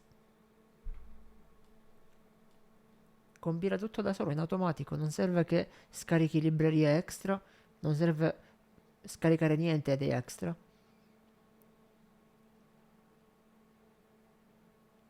Lui semplicemente basta di dichiararle tutte nel cargo.toml, pum, eccolo qua, i guy. L'ha compilato adesso. Allora, e abbiamo qui la nostra prima app, i guy app Hello World, perfetto. Esattamente quello che volevo vedere. Allora, qui specifichiamo il titolo dell'app, quindi possiamo chiamarla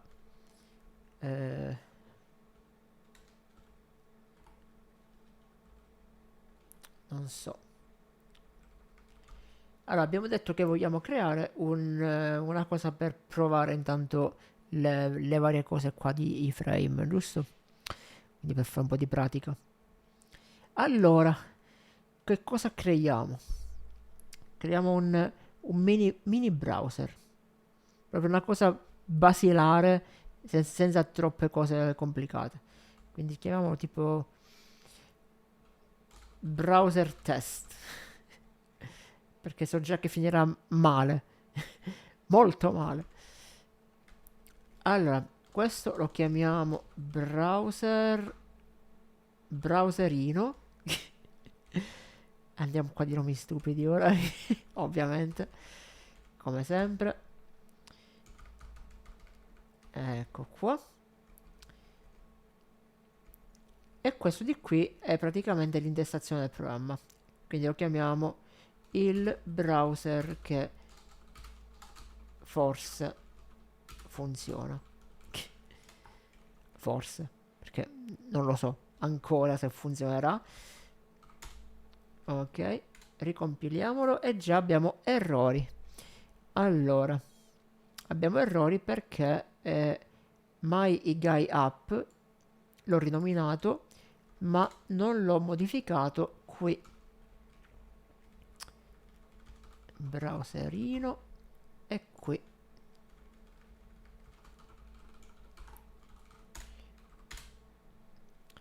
E poi abbiamo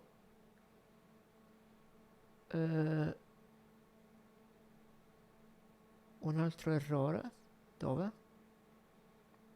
One previous error. Ah, ecco qua. C'è ancora un'altra istanza di MyIGUI che non gli piace. Eccola.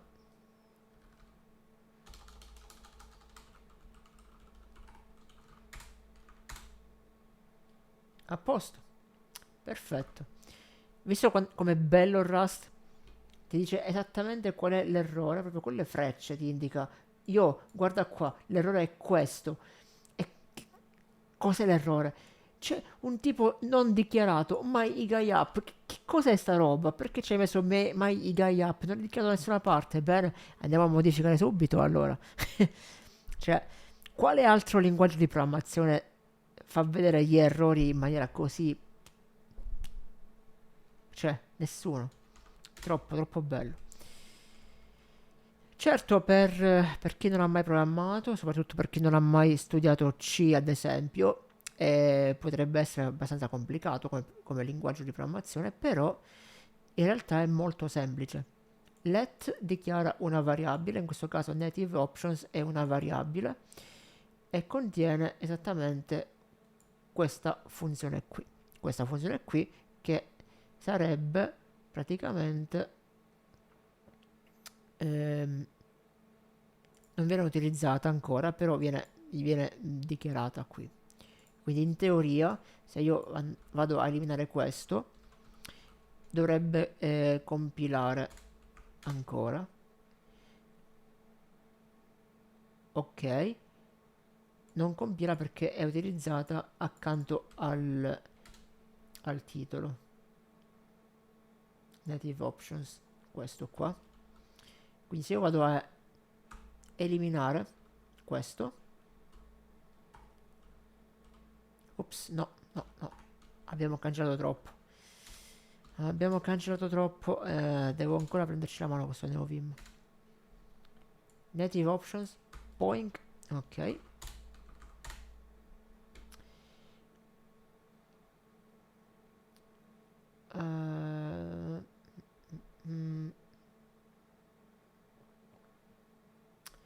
Ci dice esattamente che il terzo argomento di tipo box dinamico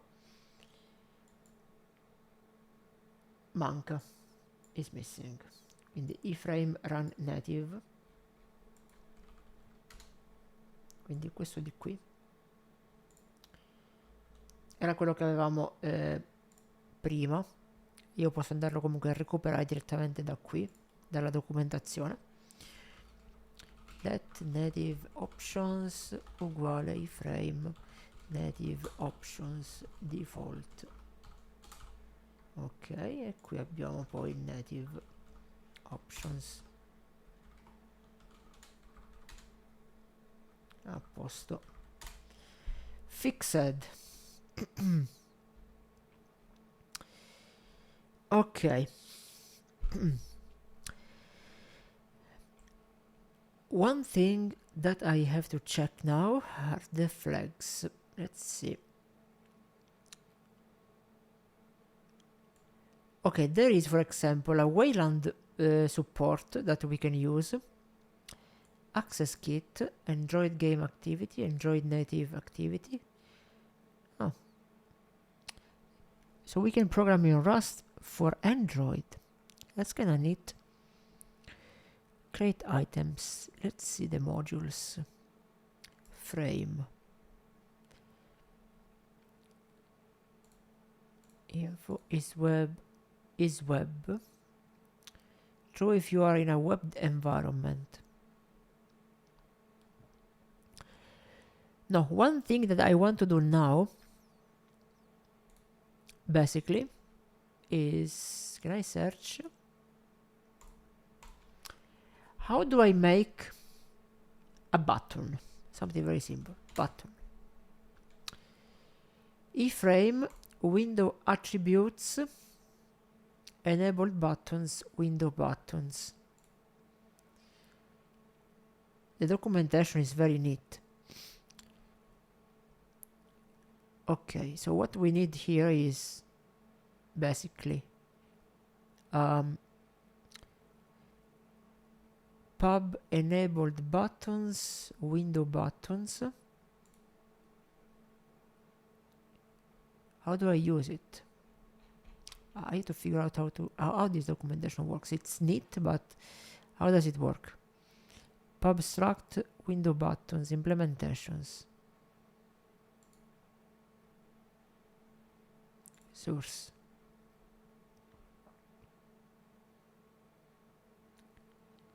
Okay, the window buttons are basically these ones, so I don't need those ones. I wanted to do a normal button, not this one.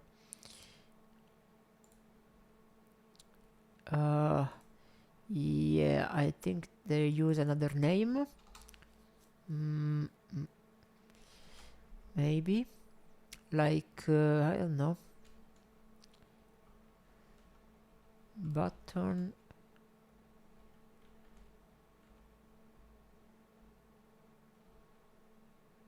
window attributes panel. You know what, this website sucks. Rust iframe buttons. Button in eGuy widgets. Struct button. There we go. That's what I was looking for. Yeah. Clickable button with text. This one. Instead of doing copy paste, I want to type it myself. So inside the implementation of the browser, I guess, or the iframe. Yeah. Let's see, where do I have to put it?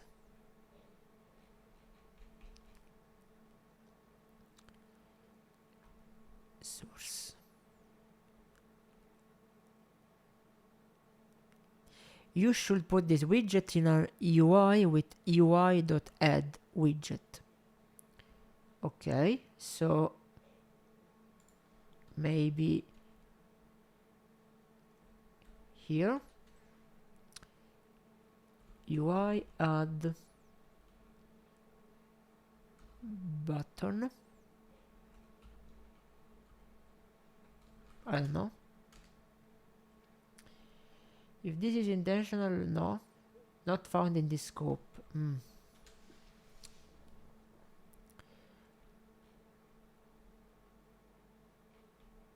I'm a little bit confused. Wait a second. So I just want to know a simple thing, right? Let's select it through implementation here. This, I think this is the one. UI.add button new test. selected, frame when inactive is not selected, frame is true,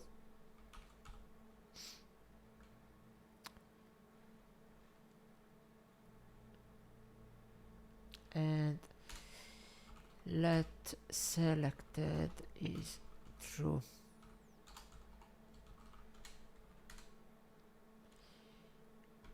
And declare type button. Where do I declare the button? Here. Pub structure.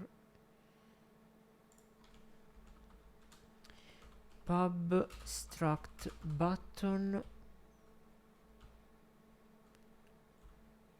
A.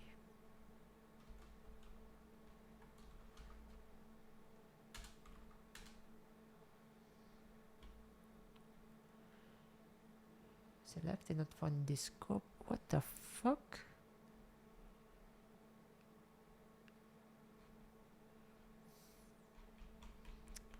I'm super confused. EGI widgets. Okay. Let's start from here. Widgets are pieces of GUI, such as label, button, slider, etc. Example widgets use UI.add label, next, new text, and so on. So, re-exports. Pub use self-text, text edit, text buffer, modules, traits, functions, button, struct, button, and we are here again. Summary. UI button. If UI button click me, clicked. Add button and I'm missing something. Damn, I'm missing something. How do I... Yeah, so how do I declare the type?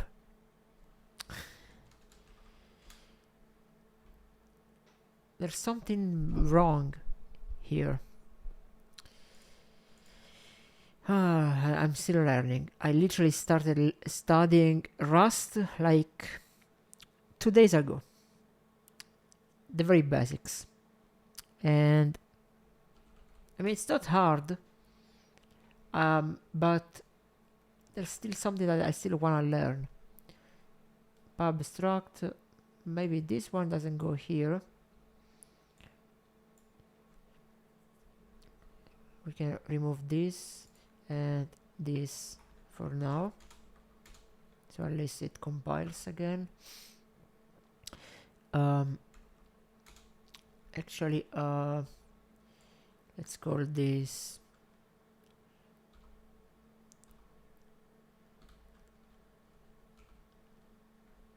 random practice. I just want to rename everything here. Practice.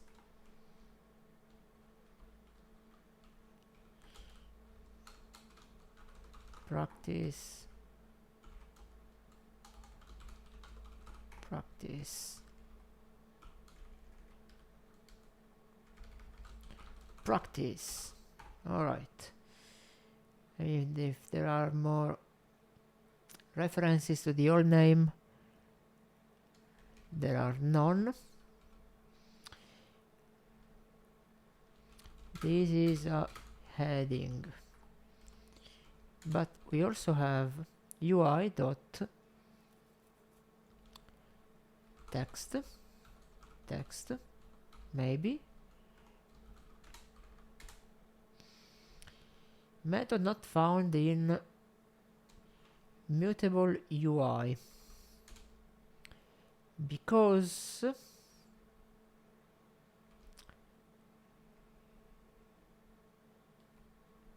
it's not declared, I think.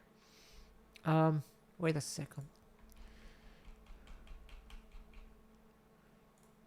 So Rust, how to declare type button.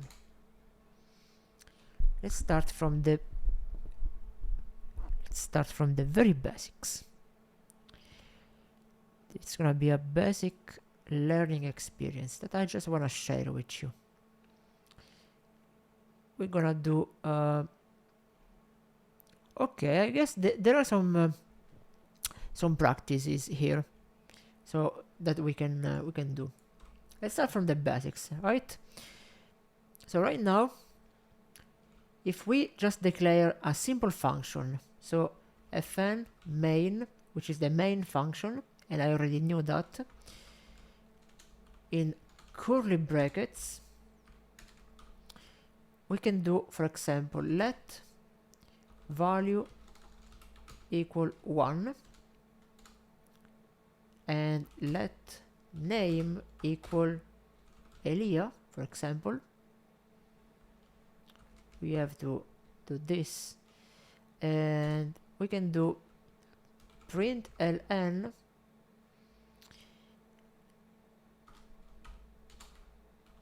and between brackets we do hello curly brackets. This is your program, your program.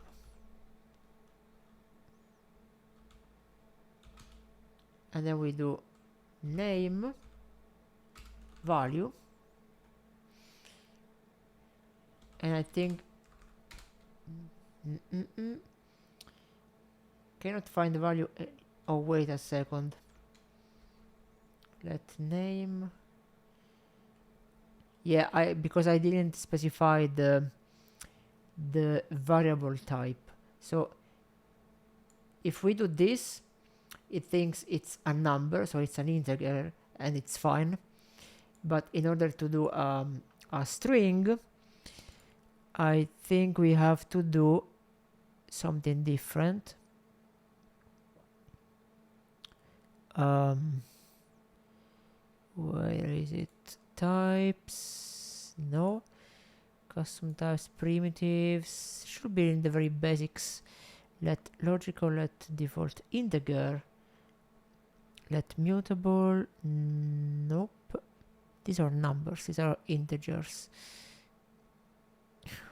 Where are? I mean, it should be right at the beginning, right? Variables declare first. I just need to find a simple variable with strings.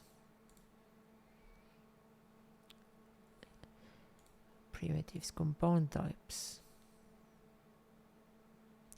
Oh, what the fuck?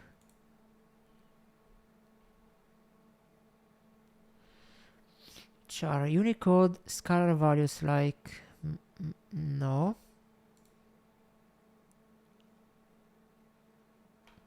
Okay, you know what? Rust, let variable strings here. Okay, there it is. So basically we just have to put it in quotes. It works. Hello Elia, this is your first program. So we can just do this. Hello Elia, this is your first program. Nice. Okay. So it was in the standard library types under the strings section. Okay. Comments. So in order to do comments, we have to use double slash, just like in C#,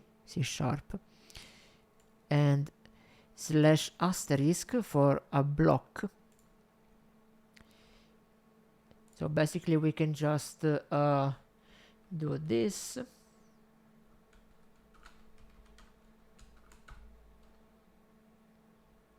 Right? Yeah. We can do this and it comments out the entire section, the entire block. Alright, we can get rid of this. We just don't need that anymore. We're gonna do something different now. Let's see. So we learned that if we do let value and a number, it automatically makes an integer variable. But if we do, for example, a float variable like 10.5, we automatically get a float variable. Or let name in quotes, we get a string. This is a string, and we can do we can just type in whatever we want. So we can do then print ln. So yeah, in quotes, of course. So basically, then double squirrely quotes, squirrely no, curly brackets, yeah, curly brackets. Then we do a comma and name. So basically, this is a string. Yeah, it works. These are the very basics. So you must get the very basics into your mind, and then we can move forward doing more complicated stuff, right? So I already know this, but what if I want to, for example, add this to this? We can just do another print ln, and we can do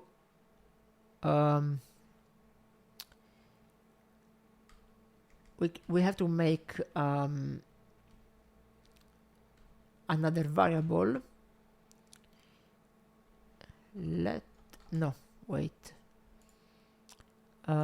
Primitives compound. These are arrays. Add, addition, operator overloading. This is beautiful.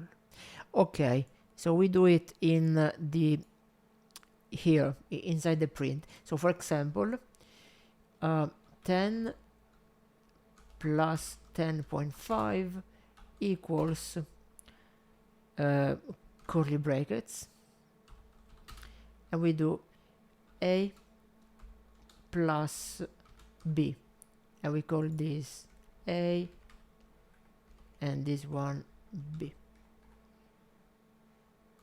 I think this is how it works. So we should get 20.5. No, doesn't work because no implementation for integer plus float. So if the variables are of different types, this one was an integer and this one is a float, we just cannot do operations between them, I guess. Yeah, that actually makes sense. So we can turn this one into a float, maybe. There. 10 plus 10.5 equals 20.5. Works.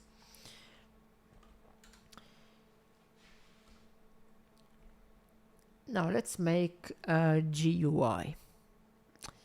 So we did use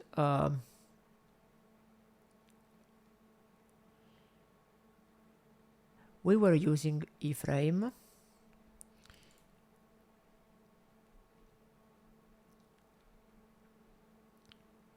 and we can just do this example here. So fn UI counter UI mutable EGUI UI counter mutable I32.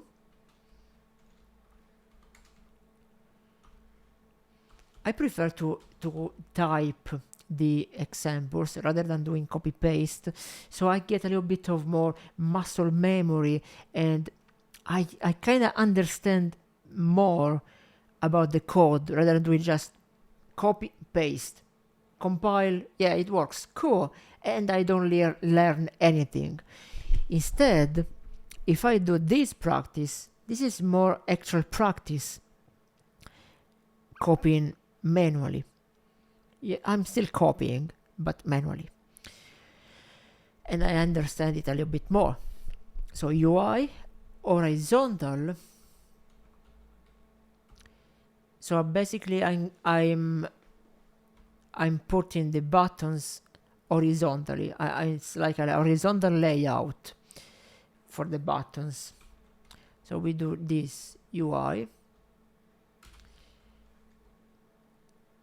curly brackets,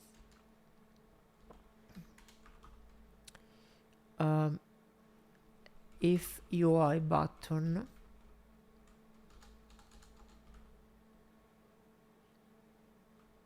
test dot clicked, and then here we should have like what the button does if you click the button, basically. We do print ln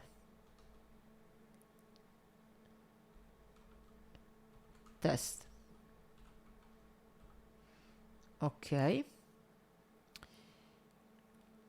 and we have to close this. Wait, where is this? Oh yeah, it's this one. We have to close this. Doesn't compile because use of unresolved module or unlinked crate. That's right, because we actually have to do use. We have to link the crate here. So we have to do mod. Wait a second.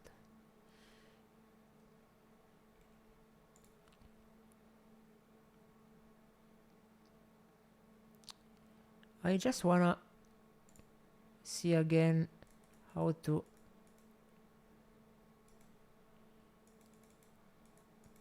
where is it? The first one we saw, iframe rust.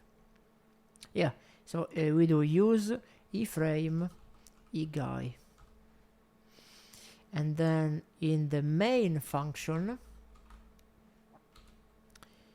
we have to actually create the native options variable with iframe native options default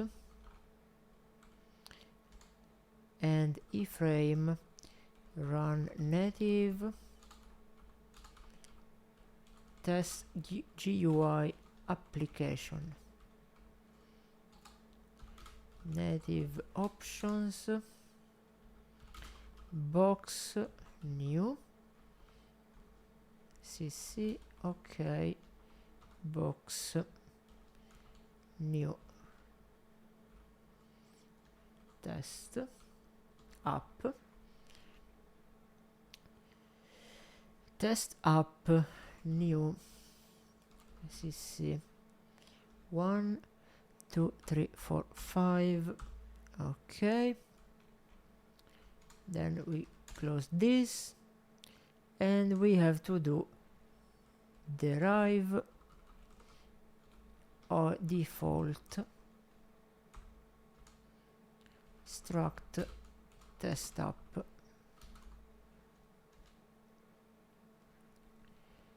Okay, and then we have to put this inside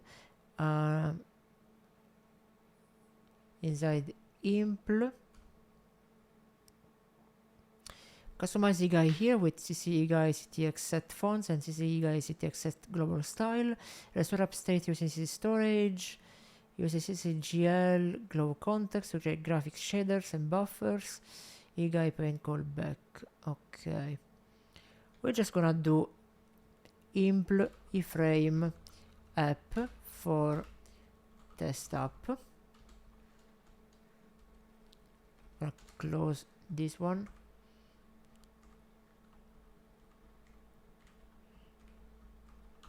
Indentation, always useful. FN UI counter, FN UI.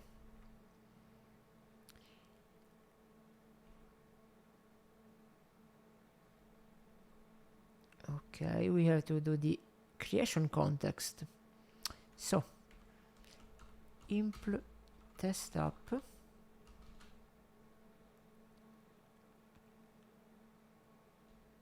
Impl test app. FNU CC iframe creation context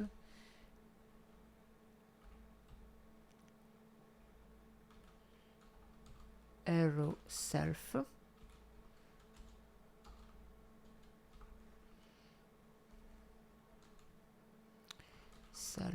default.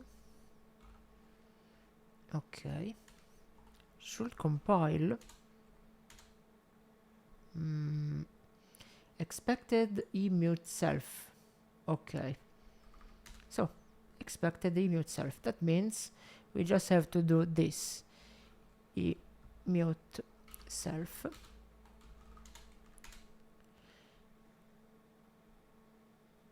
And expected iframe frame.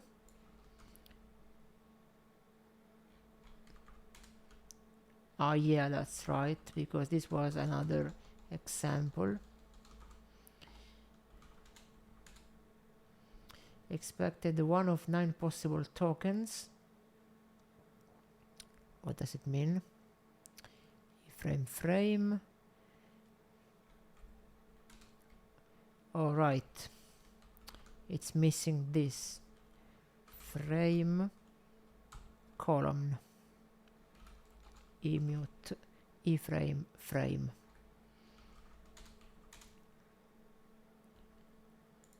Oh, it works. Oh my god, it works. We have the button, and when I click the button, I get test here. Prints test GUI application. Okay, so since I copied, but I wrote it, so I can understand what this means now. So we are using EGUI from iframe, which is a library, a crate that we included in Cargo TOML. We specify the main function here, and we create the native options variable, which contains this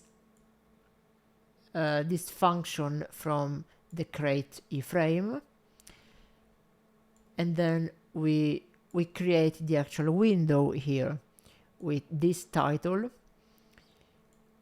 this variable inside. So we have native options within the window, and this I think actually creates the window itself. It says box. I'm not entirely sure here. I am guessing. I think this creates the actual window, draws the window. Then we create the structure test app. Impl, I am not sure what it means. What does it mean, impl? It's a trait. So impl trait can be used in two locations, as an argument type, as a return type. as an argument type,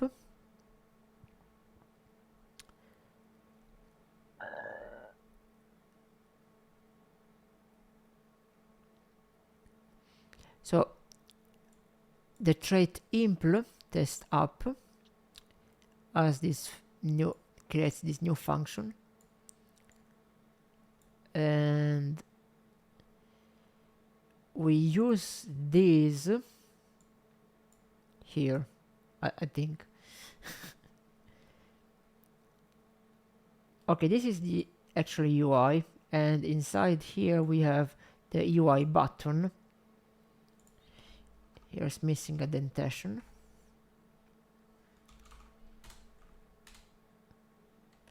And it freaking works. But I have a better idea. So if, for example, if I open Visual Studio Code, Visual Studio Code is more useful in to learn languages, because if you hover on a command, it explains in detail what it means. Since I installed the Rust Analyzer here, we have full support for Rust, and it even shows some incomplete parts of the code. For example, here it says this one here is unused. So for example, if I remove this, it should be fine. Nothing bad should happen. It should still compile.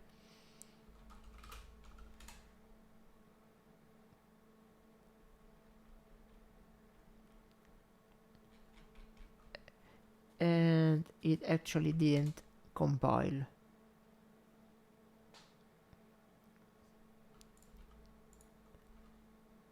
This one is unused though. Okay, so let's figure this out. Of course, we're gonna figure it out ourselves. I mean, I don't wanna use Copilot, I don't wanna use AI.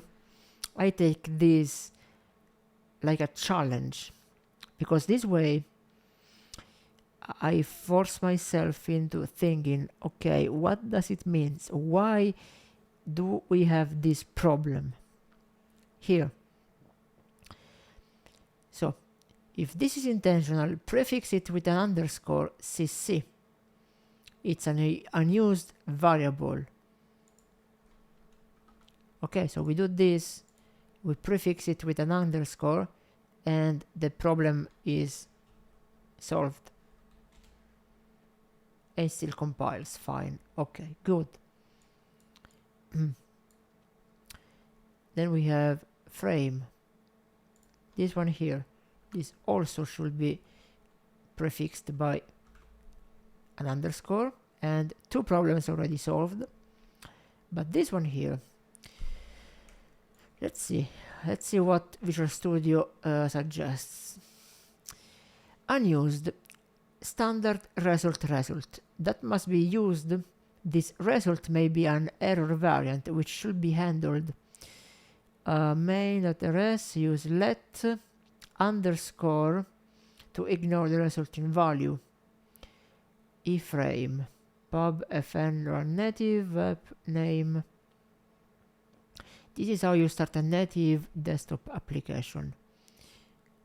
So if we do this,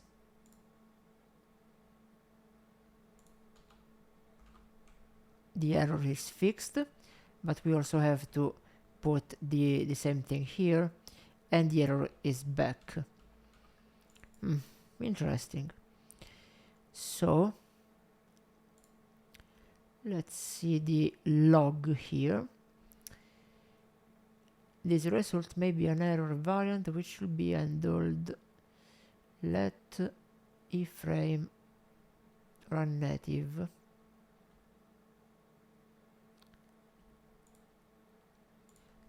So it's suggesting to do let and then this. Okay. And it compiled, and there are no errors anymore. See? A nice and clean output. No errors, no warnings, nothing. Nice. So we get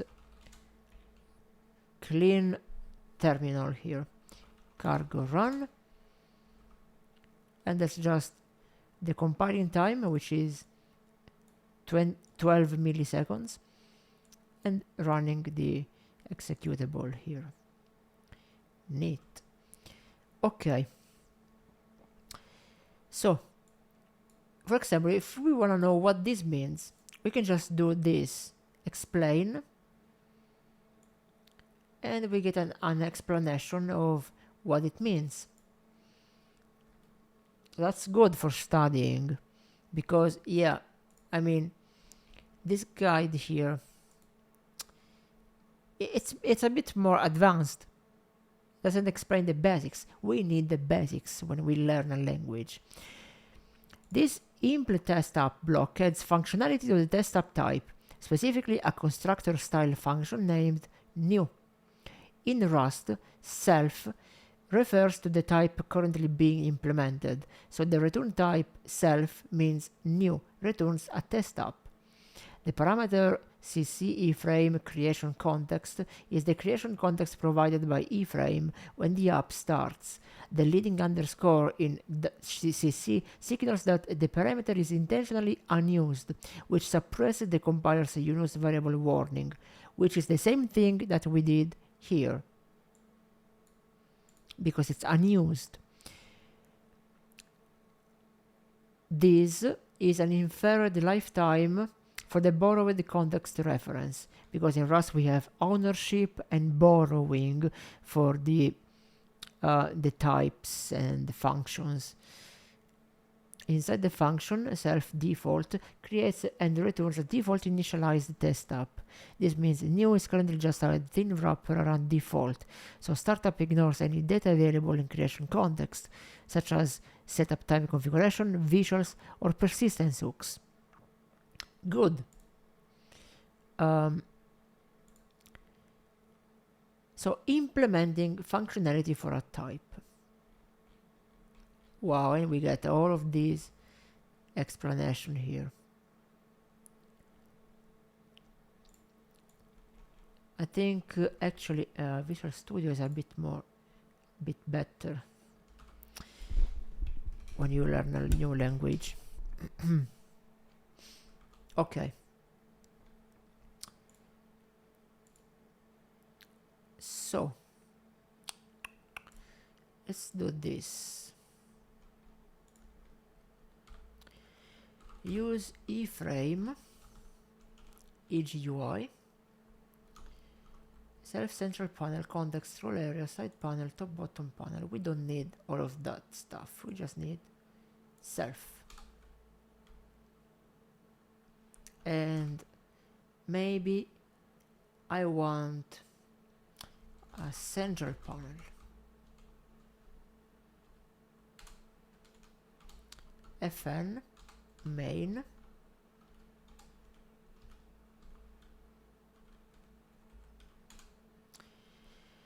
we do let native options iframe native options default. Okay. Iframe run native app name, and we put it in quotes, right?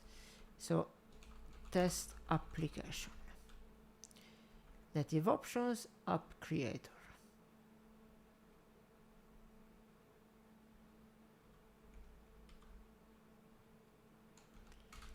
Box new.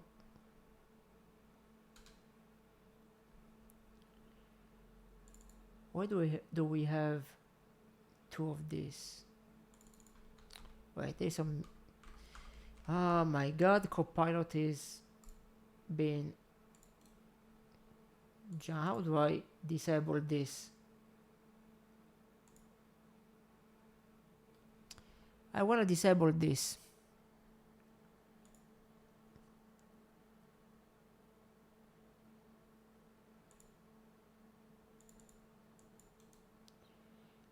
Please, Copilot, shut the fuck up. Can I disable it somehow? Just been annoying. Anyway. Iframe, run native, and then we specify the application name. So, test application. The native options, box new, cc, ok, box new, cc, directly, ok. Struct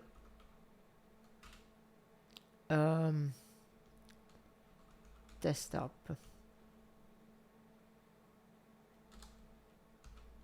Actually, it's with curly brackets. Let's implement desktop.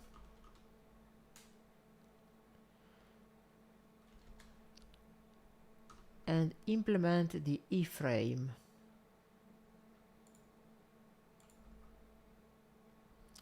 Implement the iframe up for desktop. Implement the missing item. FN UI. It's missing the function here.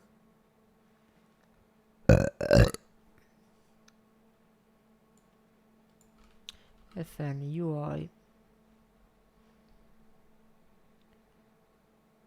mute self with small s.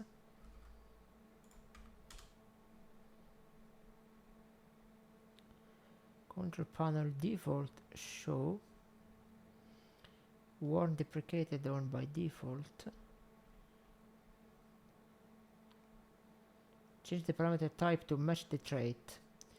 So instead of context, we need UI.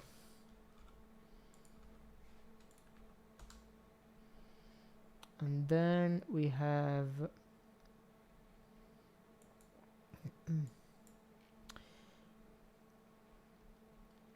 types differ in mutability. Expect a signature in mute UI.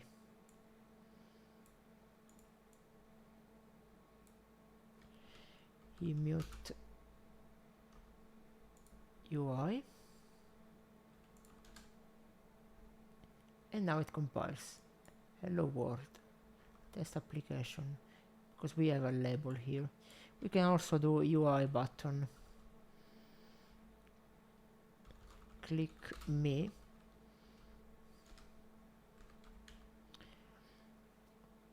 And then we do clicked.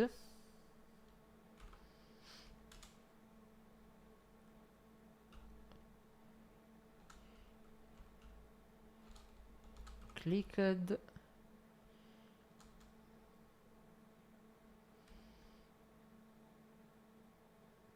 Oh yeah, I forgot the curly brackets. So once it's clicked, we want to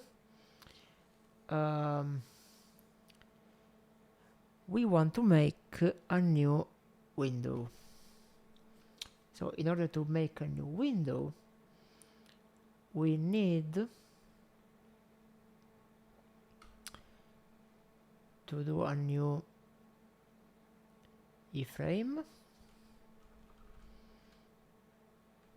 Yes, like this. So if UI button is clicked, it should make a new window, which is not working right now. And it's not working because I don't understand why it's not working. We don't have any errors.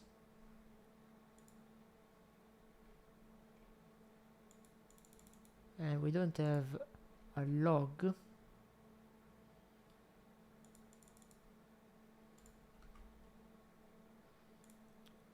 can do .vs code.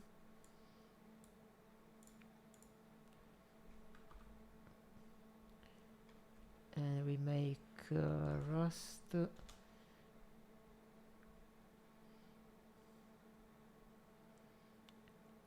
VS Code extension pack for Rust. Quickly compile, run and debug. Yeah, we need this. Maybe with this we can just do F5. Install extension. And we need C++ extension for this to work, apparently. Okay, F5 compilation error. Cannot find modular create iframe. Because it's using Rust C instead of cargo. That's stupid. Yeah, that's stupid. Testing extensions. I'm pretty sure this is using Rust C. Yeah, this is dumb. Okay, I don't need that. We need cargo run. Cargo runner.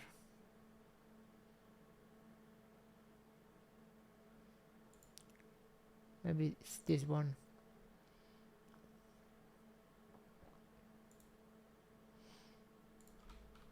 F5.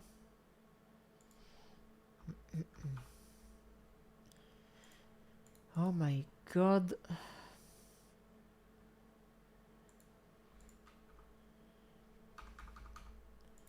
Launcher JSON configurations. I'm gonna use IntelliSense configurations.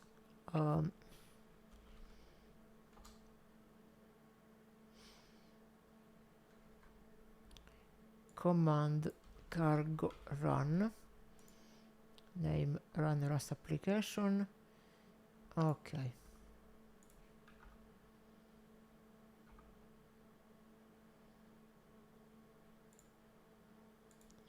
Manage extension.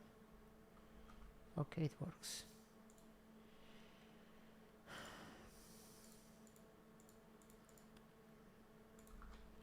Rust.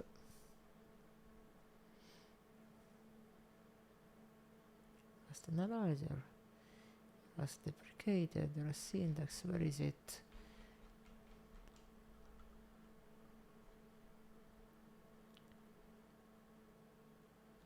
We need to restart Visual Studio.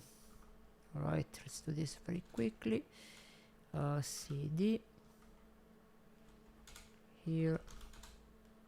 Alright, and I closed it.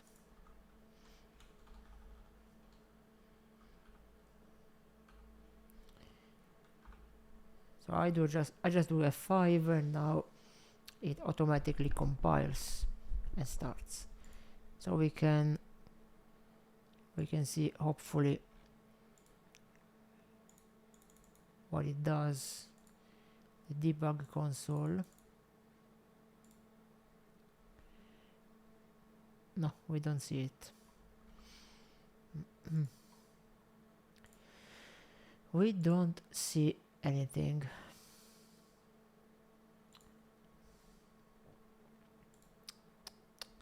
Yeah, whatever. Maybe I'm just too tired. Creates a new window called hello, and it shows it's missing the contents here. Add contents implication in impl FN once.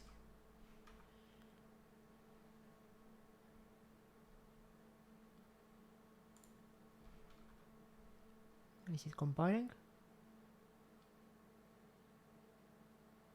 No.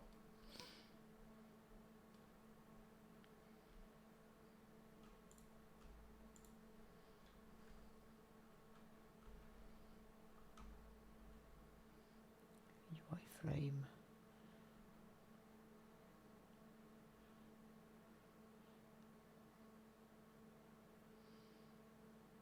If the window is not open, was called with mod files, return some inner response if the window is collapsed.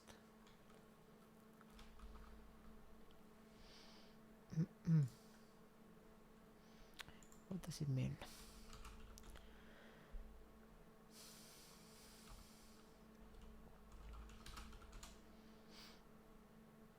Expect a closure that takes one argument. Sure.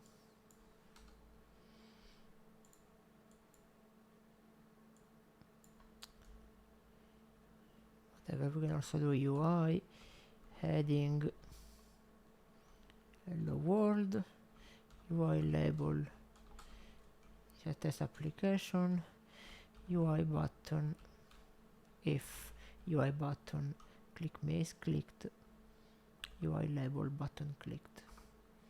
This should work.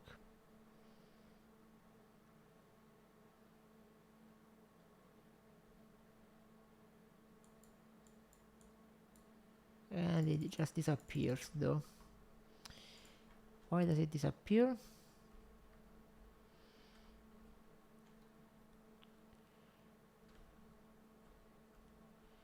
Because we don't need to create it when the button is clicked. We rather need to make it visible when the button is clicked. So we do UI label button clicked,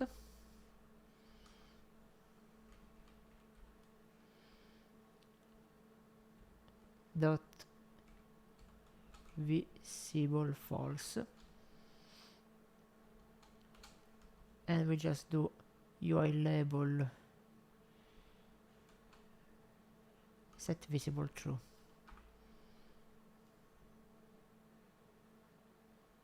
Maybe it doesn't work there. Doesn't work like this.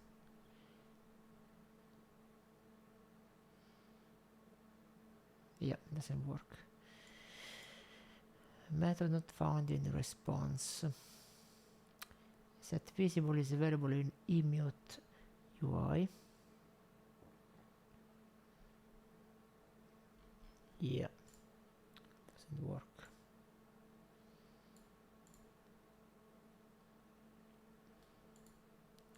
And do fix. Should fix the problems. There. Basically undid everything and it's back like how it was before. So the text doesn't remain visible. Whatever. This one is still giving problems.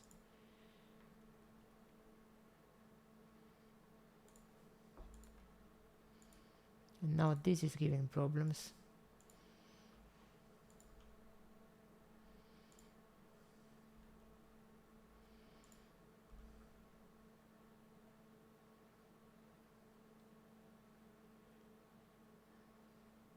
Maybe if I do this.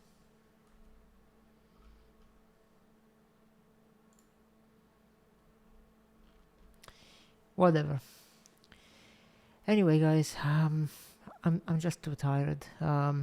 Maybe we're gonna do like a proper coding stream next time.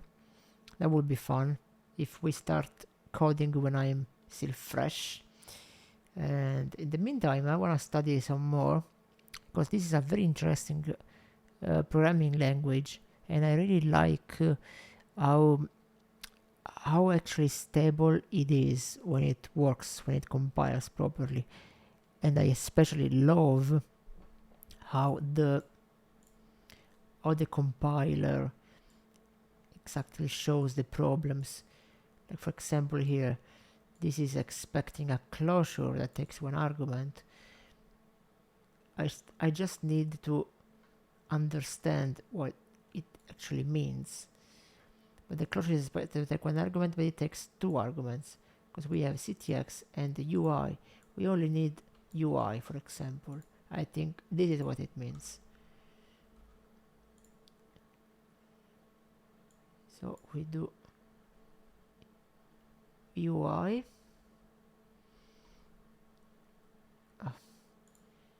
UI, emute EGUI UI.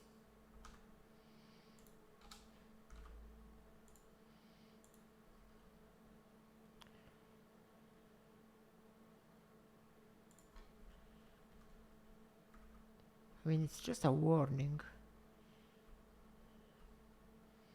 but it's annoying. Yeah, whatever. I'll figure it out.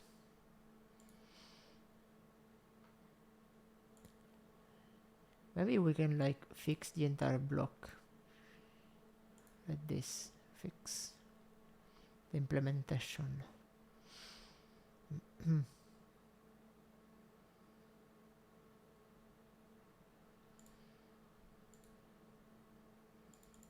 Now it's even more broken.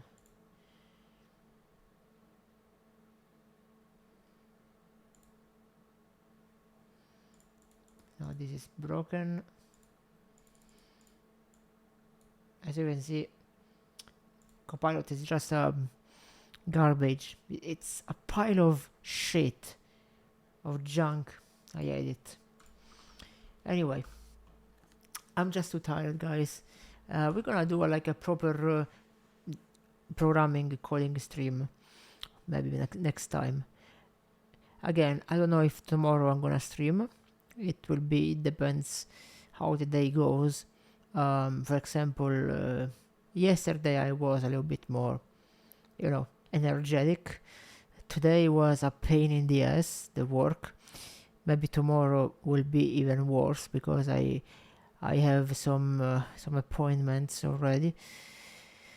We'll see how much, and depends how much energy my job will drain me tomorrow. And hopefully we're gonna do like a better stream. Anyway, thank you guys for watching as always. First double stream, YouTube and Twitch. Hopefully this will be like a good idea. I don't know. We'll figure it out how time goes. Anyway guys, good night and thanks to Mental for passing by earlier. Buonanotte a tutti. Goodbye. I'll catch ya next time.